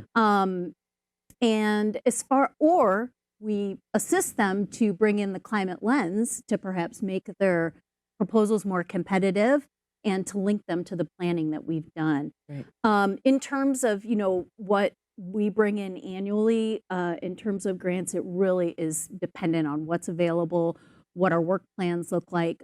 Nearly all of our climate adaptation work is grant funded. So we're bringing in, you know, on the order of hundreds of thousands to perhaps millions each year for our space, for the climate space, which is different than, say, transportation, where, you know, our transportation planner is going after really big chunks of money for that infrastructure. But we do try to provide value in that way and still keep our work going forward. Yeah, I just think with all the talk around the American Rescue Plan, the ARP funding coming in, thinking about ways to leverage that funding, this might be a really interesting ways for cities to do that. Absolutely. So what do you see as the opportunities and challenges ahead for advancing this whole green economy idea? Sure. So we have a lot going on with that. I'm really excited about. We have our mayor's roundtable that's been happening on green jobs. Our first one was on April 20th. We're expecting our next one in August. We've done some early analysis to determine we have somewhere between 2,500 and 3,500 green jobs, primarily in the construction industry right now in Santa Cruz. But we're thinking about green jobs and green economy much broader than that. In the blue collar to green collar, our mayor is thinking about how can we leverage folks that are in the service and hospitality and tourism industry to perhaps lend their enthusiasm for the place they live and where they love to enjoy living and perhaps do coastal interpretation and urban forestry, coastal monitoring. Of course, we're really interested in existing building electrification. We already have passed a natural gas prohibition, but exploring what that looks like. We have a municipal workforce development for skilled labor jobs like water treatment plant operators, wastewater treatment plant operators, making sure we have pipelines for that. And then, of course, what does our green jobs analysis tell us? Where are the opportunities? Who are the people that need jobs? How can we match that up? And right now, we're really trying to understand that ecosystem of partners for us to do that work. And yeah, if folks are interested in that, they can visit our website to sign up to opt into our project's email list at cityofsantacruz.com/climate action plan. Great. And one last question. I believe we have an MBEP student ambassador that's been working with you and your team. Yes. And how did that come about and how's that working? Yes, we're actually working with 2 ambassadors right now. One is supporting the green jobs and green economy analysis and did the initial estimation for us. Great. And is really helping us to scope out what the rest of that work looks like. And then our other ambassador worked with us to develop a climate legislative agenda. I shouldn't say agenda, but rather a tracker that we are keeping updated. He's keeping updated every couple weeks so that we're on top of where all this critical legislation's at. Because as you said, getting positioned for this funding is crucially important. It is a once in a lifetime opportunity where climate is at the top of the agenda, and we want to be ready for that, not just as a city, but regionally. Right. It's so important. Absolutely. Yeah, it's very exciting. So Derek, what's the future look like for Mint Systems and what are you excited about? Well, that's a that's a big question. Yeah. Currently we have started working. We didn't set out to, but we have started working with municipalities locally, right? And we've kind of taken the old model that they traditionally had to use or employ in order to get good sustainability work done from outside contractors. We kind of flipped it where, again, back to that vertically integrated way of doing things, where we actually developed the project with the intention of being the people who deliver the project as well as manage it ongoing. So it creates for a little bit more of a kind of a collaborative work together with the municipality. So we're excited about that. We're excited about continuing conversations with Santa Cruz and Santa Cruz County and other counties in the area, as well as we're working closely with 3CE around this new concept of needing more energy storage. Right, that's really the big change that we're going to see in sustainability from our perspective. Maybe you could pause and just tell people that don't know what 3CE is. Yes, that's our local. That was our local tri-county area of these were the community choice energy organizations that. The goal was to be able to provide green energy for those that wanted it. A while back, on your PG&E bill in our area here, you had the option to opt out of buying green energy. I don't know what lunatic would do that, but you had the choice, right? And so those tri-county area came together to create one organization that's now even stretching all the way down past San Luis Obispo. It's a very large region. They represent the idea that we can deliver green energy to our residents. Challenge being, solar in the middle of the day is at its highest production. Well, there's actually more than enough solar on the grid in the middle of the day, believe it or not. We need more solar, but not without storage of that. What happens is we can soak up that energy, store it in the middle of the day, and then deploy it throughout the rest of the day. The other big need is resiliency. We're looking for a grid that can function when chunks of it are going down due to fire shutdowns, public safety, brownouts, things like that. We have a lot of critical infrastructure, and the goal is how do we keep these hospitals up and running? How do we keep, generators sometimes don't work in a shutdown, right? And we have even manufacturing. People are losing huge chunks of revenue in manufacturing because the power gets shut off, and they don't have a good backup system. So to some extent, we're working privately with those kind of organizations, and also we're working with utility companies, 3CE, in a large-scale plan to kind of spool up a lot of stored energy. So that's going to be a big, I think that'll be in the news a lot coming forward, is how much storage is out there. We're working with another organization that's spin-off of Google X's think tank, and they've created what's called long duration energy storage, which means it can be deployed slowly out for long durations instead of bursts. And totally different type of technology, and we're working with them on developing a very large project out in the South County. And so there's a lot of storage is going to be on the, I think out there. For us, we're going to be a part of that, certainly, and we are. We're at the very tip of the spear in those efforts in developing kind of a network. Our belief is the real future is a decentralized network of generation and storage assets that are spread out around municipalities, mid-market, commercial industrial sites that can all be triggered to operate as one unit. And that's totally doable at this point with software, and we're working on that plan internally. And is that obstacles there would be what, legislation to allow that to happen more, the technology, or what's holding that back? There's very few obstacles. The challenge currently is getting through some of the review of what does it look like to put that much power on the grid at one time. That has to be looked at through the Cal ISO, where they're doing a full review. And so that's a bit, that's been a normal process with large-scale solar, but now it's happening with storage, and we're not quite sure how that's all going to play out. So for us, getting the sites lined up, getting the engagement with the stakeholders of those sites, whether it be public or private, and then working with the utility to talk about how do we play this? How much value is there for you guys, and what does it look like to aggregate? How tight do these regional aggregations need to be? How spread out can they be?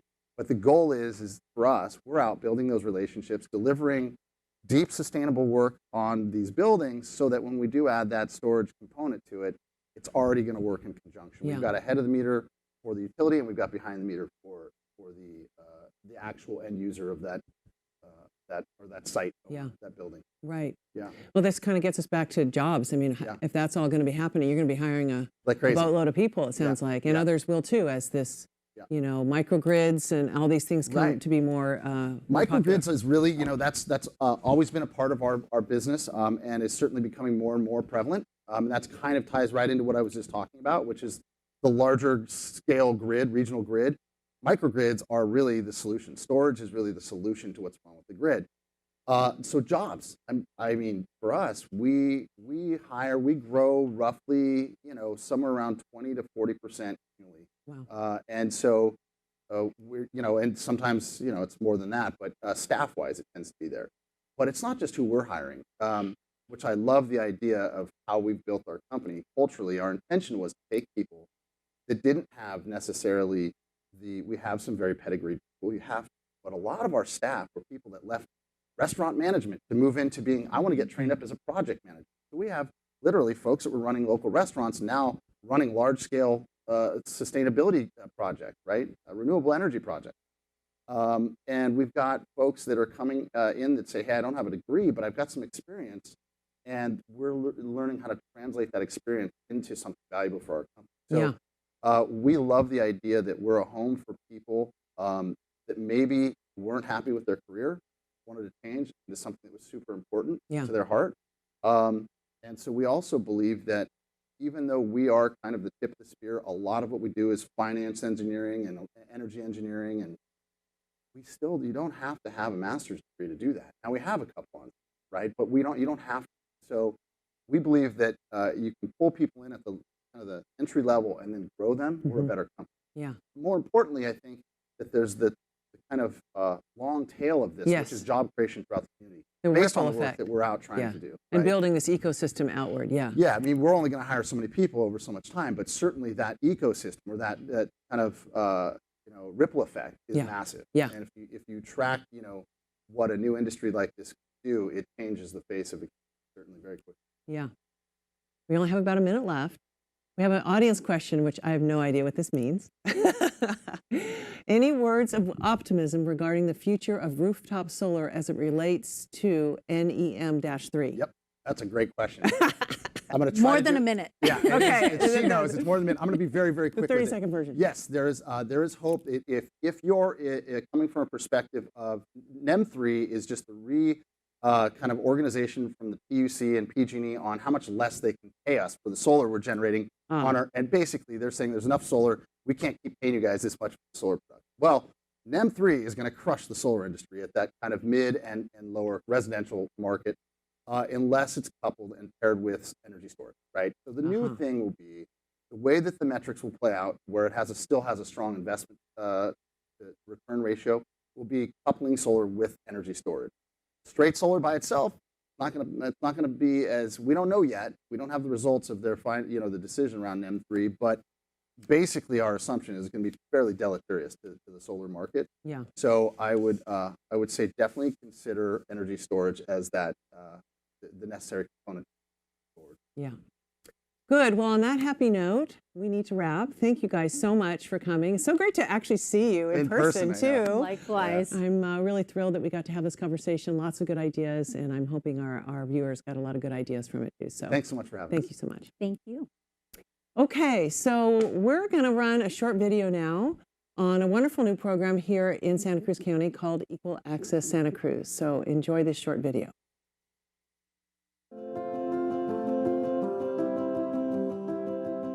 We always knew that having internet was an equity issue, but really with distance learning, it intensified that. So it went from, if students do not have access to internet, then they do not have access to learning.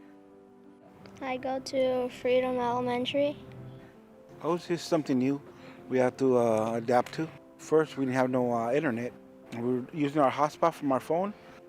Like every time I talk to the teacher, like they can't hear me, and sometimes I can't hear them. Equal Access Santa Cruz has the goal of getting everyone in Santa Cruz County, no matter where they live or what their economic situation is, reliable, fast internet.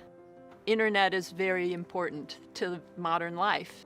It is a partnership that we are doing not only with the Community Foundation of Santa Cruz, but also with Watsonville Rotary, Cruise.io, of course, and also Driscoll's. And so it's really a group community effort to ensure that every single child has access to reliable internet throughout the county, but specifically here within PVUSD. When the pandemic hit, we knew that the need was going to be even greater. We saw that the kids were home from school and they needed to do online learning. And you can't do online learning if you don't have internet. Either he writes essays, or he does a drawing, he takes a picture, puts it on the Chromebook, and he uses it for a lot of things. We started working with the Pajaro Valley Unified School District. We started setting families up with internet connections to their homes. But we were really worried about it because the need is very great and we can only go so far and do so much. And then we talked to the Community Foundation and they suggested that we set up a fund where people could help. So now we're able to accept donations through the Community Foundation to keep our project going and to set up more kids with the internet that they need.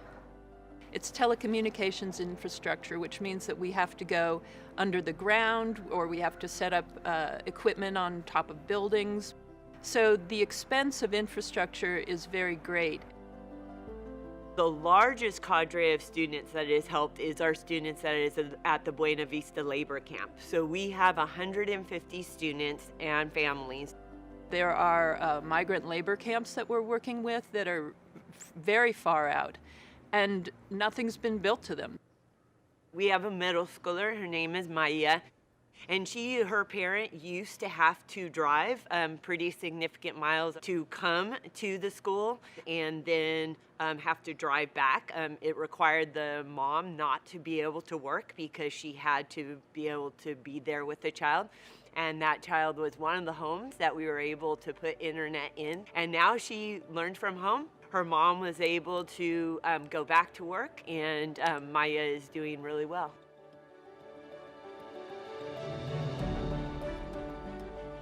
Everybody needs internet. It takes the whole community to be able to do something like closing the digital divide. What we're doing is just kind of working around it, using the community as a whole to say, let's do the right thing. Let's build to the places in our neighborhoods where people need this. And we're lucky to have a community that cares and can make it work. We appreciate it, and most importantly, we're changing the lives of our students by doing so. So thank you.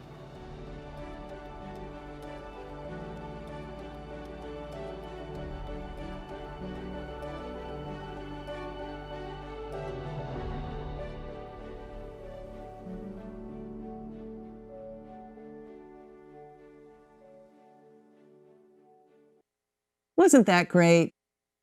I love that video. It's just so heartwarming.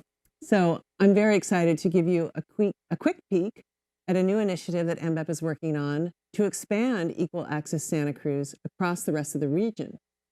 And funny enough, we are calling it Equal Access Monterey Bay. By working closely with our partners to identify projects and to help with funding opportunities, we hope to be able to connect hundreds of residents who today have no or inadequate broadband access. We're very grateful to the Community Foundation of Monterey County for initiating an Equal Access Monterey Bay Impact Fund that anyone can give to that will provide the necessary funding for these projects to pencil out. As we saw in the video, these types of infrastructure projects just don't pencil out without filling the philanthropic gap with this funding. So this new program will provide new infrastructure in underserved areas in all 3 counties.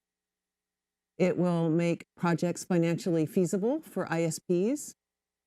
It will provide additional coverage for hundreds of residents with each project, and it will offer free to low-cost service for those who need it. So stay tuned for more as this project develops. Anytime and anyone would like to give funding to that impact fund at the Community Foundation in Monterey, we would love you to do so. The more funding we can get to fill the gap funding, the better and quicker we can get these projects off the ground. So joining me here in studio today is Matt Huffaker, the city manager of Watsonville and MBEP's own board vice chair. Hey, Matt. Hey, Kate, good to see you. Good to see you in person. First time in person after a year of seeing you on the screen. Yeah, so it's great. You look good. Thank you. Likewise. We're really going to talk a little bit more about the idea of this federal funding and creating local impact. But just since we're on the idea of broadband right now, I know you were involved and aware of this great project that happened with Equal Access Santa Cruz, and just maybe give us a few seconds on that program and what it meant to Watsonville. Yeah, well, first off, lowering barriers to quality broadband, I know, has been a priority for the region, part of the work that MBEP's been doing for several years now. And it was exciting to have an opportunity now throughout the pandemic, knowing how this last year has really exacerbated and I think highlighted the inequities we have across our region when it comes to broadband access, of removing some of those barriers. In Watsonville, we were proud to help partner on the Equal Access program, acknowledging that the challenges we have with accessing broadband are both an infrastructure challenge and a financial challenge. There's many households that actually have access to quality broadband, but are just unfortunately not able to afford the level of bandwidth that they really need. And I thought it was a really innovative way of approaching those dual challenges of making sure that families that are struggling financially to access quality broadband have that opportunity, and at the same time, where there are pockets of areas both within Watsonville and other parts of the Tri-County, how can we expand infrastructure to those areas to make sure that we are helping to fill those gaps? And I thought the program did an excellent job of kind of blazing a new trail on that front on our broadband efforts. Yay. Yeah, we're excited to be part of the effort to expand it across the rest of the region. So exciting times. Yes. So we've mentioned a few times today about this whole idea of federal funding coming into our region, a total of $280 million if you look at all the jurisdictions, counties, and cities in our region. Tell us a little bit from your perspective as the city manager, which for those of you that don't know, that's like the CEO of the city of Watsonville that runs all the staff and, serves at the pleasure of the city council, our elected officials. Yes. We mustn't forget that. But tell us what it means for you in Watsonville, for instance. What are you expecting and how's that going to work? Well, first off, we haven't seen direct federal funding of this scale really since FDR's New Deal over 100 years ago. So I think it's, in many respects, an unprecedented opportunity for us to leverage this federal funding in ways that allow us to make some meaningful change on a number of fronts. For Watsonville specifically, continuing to push for more access to quality, affordable housing. The pandemic, again, has really exacerbated our housing crisis across the country, and that's playing out here locally as well. So that's one area, is how can we leverage the funding in a way that allows us to continue making progress on the housing front. Connected with that, of course, has been the way in which the pandemic has also exacerbated challenges around homelessness, which has a direct correlation with challenges with accessing quality housing. So that's one area. The other, which we were just talking about, is continuing to lower barriers to broadband access. And then the third for us is just really being able to accelerate a number of infrastructure projects that have been deferred for many years. And all of these are really regional opportunities. And so one of the areas that I'm really trying to push throughout the region and in conversations that you and I have been having, how can we leverage this funding in a way that allows us to really make meaningful change across the entire region? And of course, Watsonville is part of that. Yeah, no, it's really exciting. So, so how much are you getting in Watsonville? And what is that? What is that? How's that relative to, say, your general fund? We're bringing, or at least we've been committed, because we haven't received $1 of it yet, but we're hopeful that it's coming. 18.8 million for Watsonville, and just to put that into context, that's about half of our annual general fund revenues. So it's a large number. And what is the process to decide how to allocate that money? So we prioritize funding in a number of ways. In fact, right now we're working with our council on updating a 2-year strategic plan to just take a fresh look at what priorities we have specific to Watsonville. That'll really be one of the ways that we help guide where investments are being made. We also intend on having conversations with our community as we look at this $18.8 million and how best to utilize that in a way that meets our community's needs. Yeah. And again, my hope is there will be some regional conversations around how we can collaborate and leverage this funding to the fullest extent possible. Yeah. So where do you see leverage opportunities to maybe take that, I'll just call it 19 million, and maybe double it or even quadruple it? Well, I think one of the low-hanging fruit is around housing. Yeah. The American Rescue Plan, in addition to the direct funding that's coming to cities and counties, has also established a number of buckets that can also be used for housing programs. Everywhere from helping families that may be struggling to pay rent. And there was a study that came out recently that showed that there's 1 in every 5 households right now that are behind in rent, as well as behind in their mortgage. So that's one area, is just to ensure that we can stabilize those that are already currently housed and keep them housed. And then the other is just continuing to add to our housing stock. We know that we are woefully underperforming as a state when it comes to meeting our annual housing needs. And I think there's opportunities for us to partner with our state partners and across the region to use this funding in a way that can produce more housing stock in our area. Yeah, and maybe even for broadband, with the governor talking about making that a significant investment. Perhaps there's some matching funds that you could leverage then also for your broadband investments. Yeah, and the Biden administration at the federal level has also prioritized broadband access as well. Mm-hmm. And I know the vice president has been tasked with developing programs locally and is having conversations with the governor here in California as well. So there seems she kind of knows him. She kind of knows him, yeah. And she's a fan of California, which is great too. Yeah. But I think there's a lot of momentum behind that. I think the pandemic has really helped to reveal where those inequities stand and the challenges of what that poses for families that don't have adequate access to broadband. So I'm hopeful that we're at a tipping point here to really be able to do some exciting things around broadband access. Yeah, absolutely. And, it's back to the administration. The feds are also talking about an infrastructure bill in the trillions of dollars, trillions, whatever that means.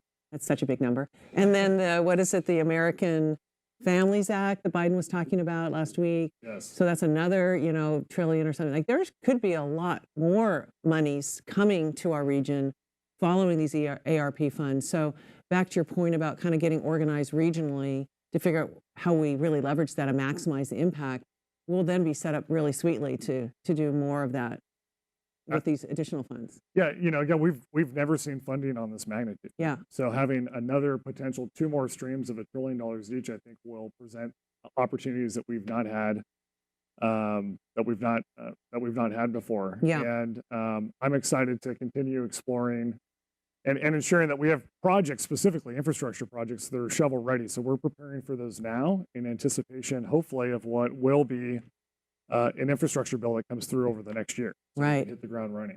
Absolutely. I think a lot of jurisdictions are doing that. And speaking of that, you sit on a roundtable with other city managers, right? Monthly, you guys get together here in our region and share ideas, and I think even with the county CAOs also that are part of that now. Yes. Like, what is the tenor of that? Like, how are other, just for our viewers that are maybe not in Santa Cruz County, what are some of the other thoughts and how your peers are planning and getting ready for the funding? Yeah, there's strong interest in wanting to work together as we all prioritize this funding in a way that allows us to be most effective with it and efficient as well. You can imagine too that the way in which the pandemic has impacted cities in disparate ways. Some cities have been rocked much harder than others from a financial standpoint. But there's an element too of just trying to keep the ship afloat for some of those agencies. But our conversations as a region across those city managers and the counties, there's been strong collaboration. I would actually say stronger than we've ever had before, of us all pulling together to try to get through this challenging year. But I think with that collaboration, it gives us this opportunity to be more effective as we work through the American Rescue funding. Yeah. I mean, people may not realize it, but not only, of course, sales taxes have taken a huge hit, but let's just pick on lovely Monterey. Their TOT, their taxes that come from their hotels. That has been hit so hard.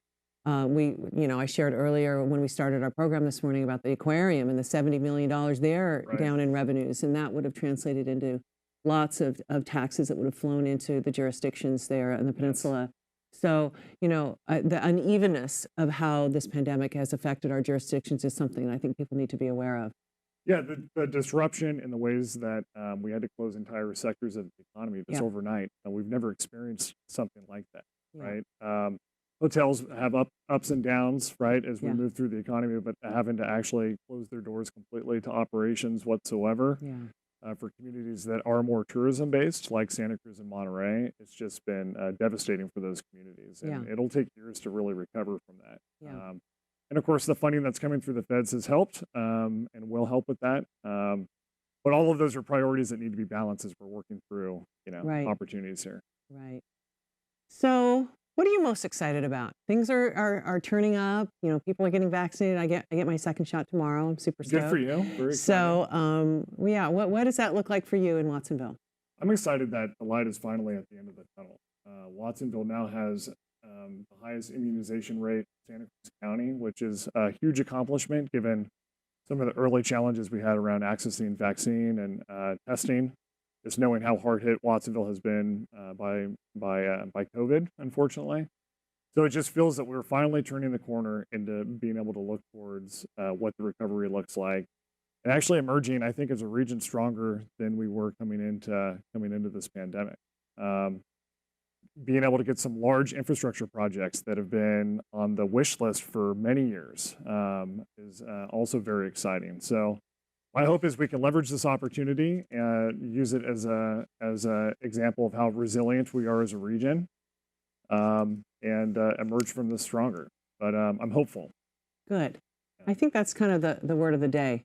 I'm going to take innovation from Dr. Lozano's presentation and really leveraging our people and the innovative quality and hopefulness, because I do feel like we're all on the cusp of really being able to take advantage of this reemergence of our economy and taking advantage of these funds that are coming in a really, in a huge way to make sure that we can really do some great things with it. Yes, after a very challenging year behind us. It has been indeed very challenging. Well, Matt, I'm super stoked to be here in person with you. Thank you for taking time out of your day. I know how busy you are, and thank you for all the service you also give us as a board co-chair and participating in all the discussions we have as a board too. It really, really means a lot, and super grateful. Always a pleasure to chat with you, Kate. I appreciate the invitation, and thanks for all the great work that MBEP's doing. Thank you. Okay, so we are going to move on to our next speaker. So so I am super proud to introduce to you Dr. Carissa Purnell. Carissa is the director of the Alisal Family Resources Center and one of our key leaders involved in our region's Rising Together initiative. And she's going to talk to us today about what inclusive economic development really looks like. Carissa is going to share with us some of her involvement in our region's Rising Together Salinas initiative, which I mentioned earlier. which is an initiative that MBEP is co-leading that aims to create inclusivity and prosperity for all residents of the Salinas Valley by synchronizing and leveraging existing efforts, empowering communities through the co-creation of specific investment plans. Carissa, really excited that you're with us today, and thanks so much for being here. Over to you. Good morning, everyone. Before I jump in, just wanted to extend my thanks on behalf of myself and the entire community engagement working group, our resident leaders, to Ms. Kate, the MBEP team, the Irvine Foundation, California Forward, and Sankofa for really being not only supportive, but just conscious and critical of truly working towards authentic engagement and allowing us to lead from the streets of our neighborhoods across the Salinas Valley. This process was definitely an exercise in learning for all the folks at the table. But for quite a few of us who've been doing this at the grassroots level, it really just reaffirmed that we are more powerful than we could have ever imagined. When we were first invited to the space initially regarding the facilitation of community engagement, the amazing work in Fresno through the Fresno Drive Initiative was introduced to us as this beautiful exemplary model to potentially follow. But for a lot of us, our first response was, don't worry, we got this. We were definitely ready. Over the last 8 years, with support from the California Endowment Building Healthy Communities Initiative, alongside our veteran advocates at Communities Organized for Relational Power and Action, or COPA, and our Center for Community Advocacy, CCA, we have been truly deliberate in building resident voice and community power. With deep-rooted relationships inspired by the movement work that built the Salinas Valley, the legacy of the warriors before us is something that we never let go of when we do this work. As we move forward to adjust to everything from the impact of the economy to the lack of affordable housing or inequities in our social and education systems, it is so important to all of us involved that we do the work with humility and as a family, and not as systems and residents, but as a true movement collective. When we first dove into this idea of data collection, we rounded up all of the warriors to gauge thoughts, potential plans, and the design. But we all agreed that to ask a historically underrepresented community, what does economic development look like to you? It really didn't quite seem to capture the root cause of what we know just by looking around and living here and working here. And because of that, the team brought in our residents for Civic Academy community forums to talk about the root causes and what it would look like to dream outside of our poverty. Young leaders like Ruben from Building Healthy Communities and Betsy from Mujeres en Acción facilitated these community forums and shared historical data on the impact of job earnings for women and what it looked like economically for boys and men of color in our community. Courageous residents stepped up to share their stories in large groups at these forums, with everything from what the impact of COVID meant on their health, their families, their increased financial insecurities, fear, frustrations, and this lack of consistent frustration with connectivity and getting their little ones to participate in virtual instruction.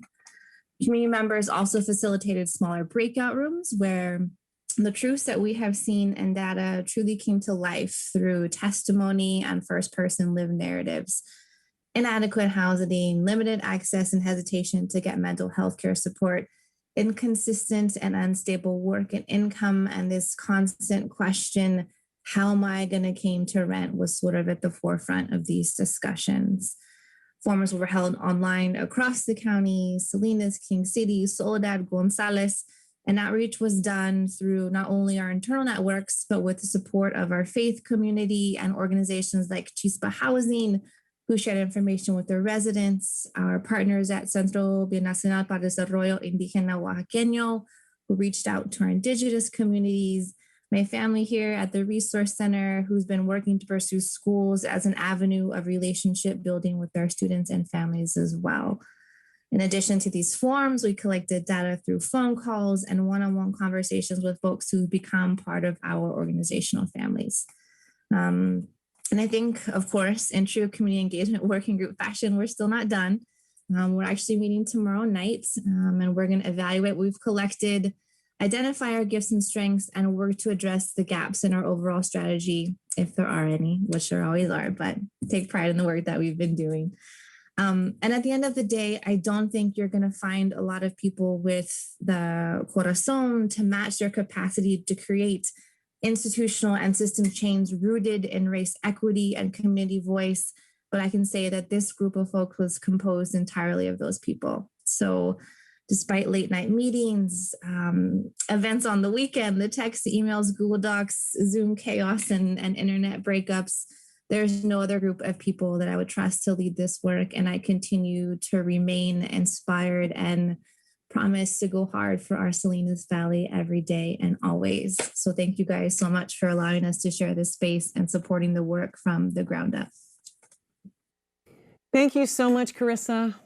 So powerful and very grateful for all you do to make our community stronger. Now I'd like to introduce Dr. Eduardo Ochoa, President of CSU Monterey Bay and MBEP's Board Chair, to introduce this year's Public-Private Partnership Award. Hello, I'm Eduardo Ochoa, President of CSU Monterey Bay and Board Chair of MBEP. I'm honored to hand out our annual Public-Private Partnership Award. Each year at our annual Regional Economic Summit, this award is given to an impactful cross-sector partnership that demonstrates a significant contribution to the well-being of our region and inspires others to take action. Our board of directors is proud to give this year's award in recognition of Project Home Key Salinas for offering permanent housing for 101 formerly homeless in Goodnight Inn.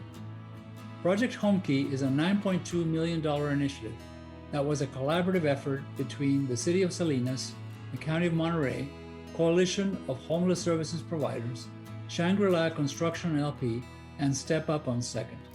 It opened in December 2020 and currently provides housing to 60 Monterey County residents experiencing homelessness. Once the rehabilitation of the building is complete, it will have a total of 101 units for residents currently experiencing homelessness.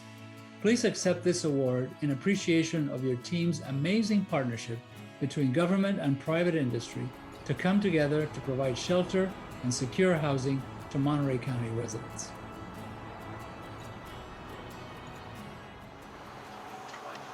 A little cream and sugar in there. Black coffee's a little rough on my stomach, you know? Just right. 2 minutes is just right. My name is Danny Lawson, and I've been in Salinas since '59. So I've been here for a while, and I know the area real well. This program has really made my life a lot more comfortable. I was living in my car, and I've been doing that for a couple of years now. Before that, it was a tent. And so this has really helped me get my feet back on the ground and get my life going again. And now I'm being able to collect Social Security and stuff like that and get rolling again. And it's a good thing. It's a really good thing for everybody. This project really is a game changer. It's a model of thinking out of the box. It's a model of how we can have the county and city and private partners working together to take care of all of our neighbors. And we're just thrilled that the city and the county have been able to work together so closely and so collaboratively to move projects like this forward.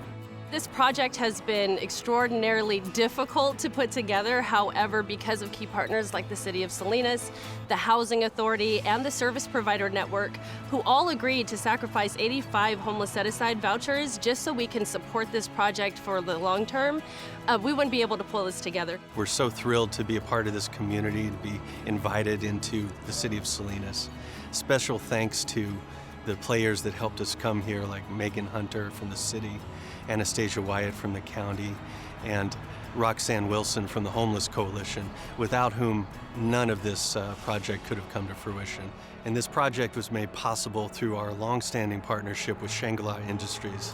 They've been a critical partner to us in creating the permanent supportive housing that we've done throughout Los Angeles, Inland Empire, and now Central California here in Salinas. The success we're having here in Salinas at the Goodnight Inn has been a catalyst for both Shangri-La and Step Up. We are providing 101 units of affordable housing, permanent supportive affordable housing, for the most at-risk homeless population in the area. It has inspired us to do additional projects within Monterey County, and we are committing an additional $300 million in capital to future projects within Monterey County and the state of California. I would like to thank the Monterey Bay Economic Partnership today for awarding Shangri-La and Step Up in the City of Salinas the Public-Private Partnership of the Year. So I just thank all of the key partners that came together, and I want to thank Monterey Bay Economic Partnership for their collaboration and support and advocacy for the people that we serve. Thank you. We also want to acknowledge Jose Gomez and the Monterey County Housing Authority for committing vouchers to ensure that the folks that live here will have a subsidy and be able to remain housed here as long as they choose to. So they're also a key partnership that made this project successful. And a very special thanks to the Monterey Bay Economic Partnership. Thank you, Monterey Bay Economic Partnership. It is an absolute honor and pleasure to work with you and to have you working in our community. On behalf of the entire City Council, our City Manager Steve Kerrigan, the entire City of Salinas staff, I'd like to thank Monterey Bay Economic Partnership for this wonderful award. And I want to just state to the private industry that we're ready for more partnerships. We are anxious to do more of these housing projects within our city. I just want to say thank you, first and foremost, to Monterey Bay Economic Partnership for this phenomenal award. I also have to just acknowledge that in local government, public-private partnerships are really the key to getting things done. So a special thank you to our operator, Step Up, to our developer, Shangri-La, to our county, the City of Salinas, and the Housing Authority of Monterey County as our public partners, and also to our nonprofit partner, the Coalition of Homeless Service Providers. We could not have done it without you. Thank you.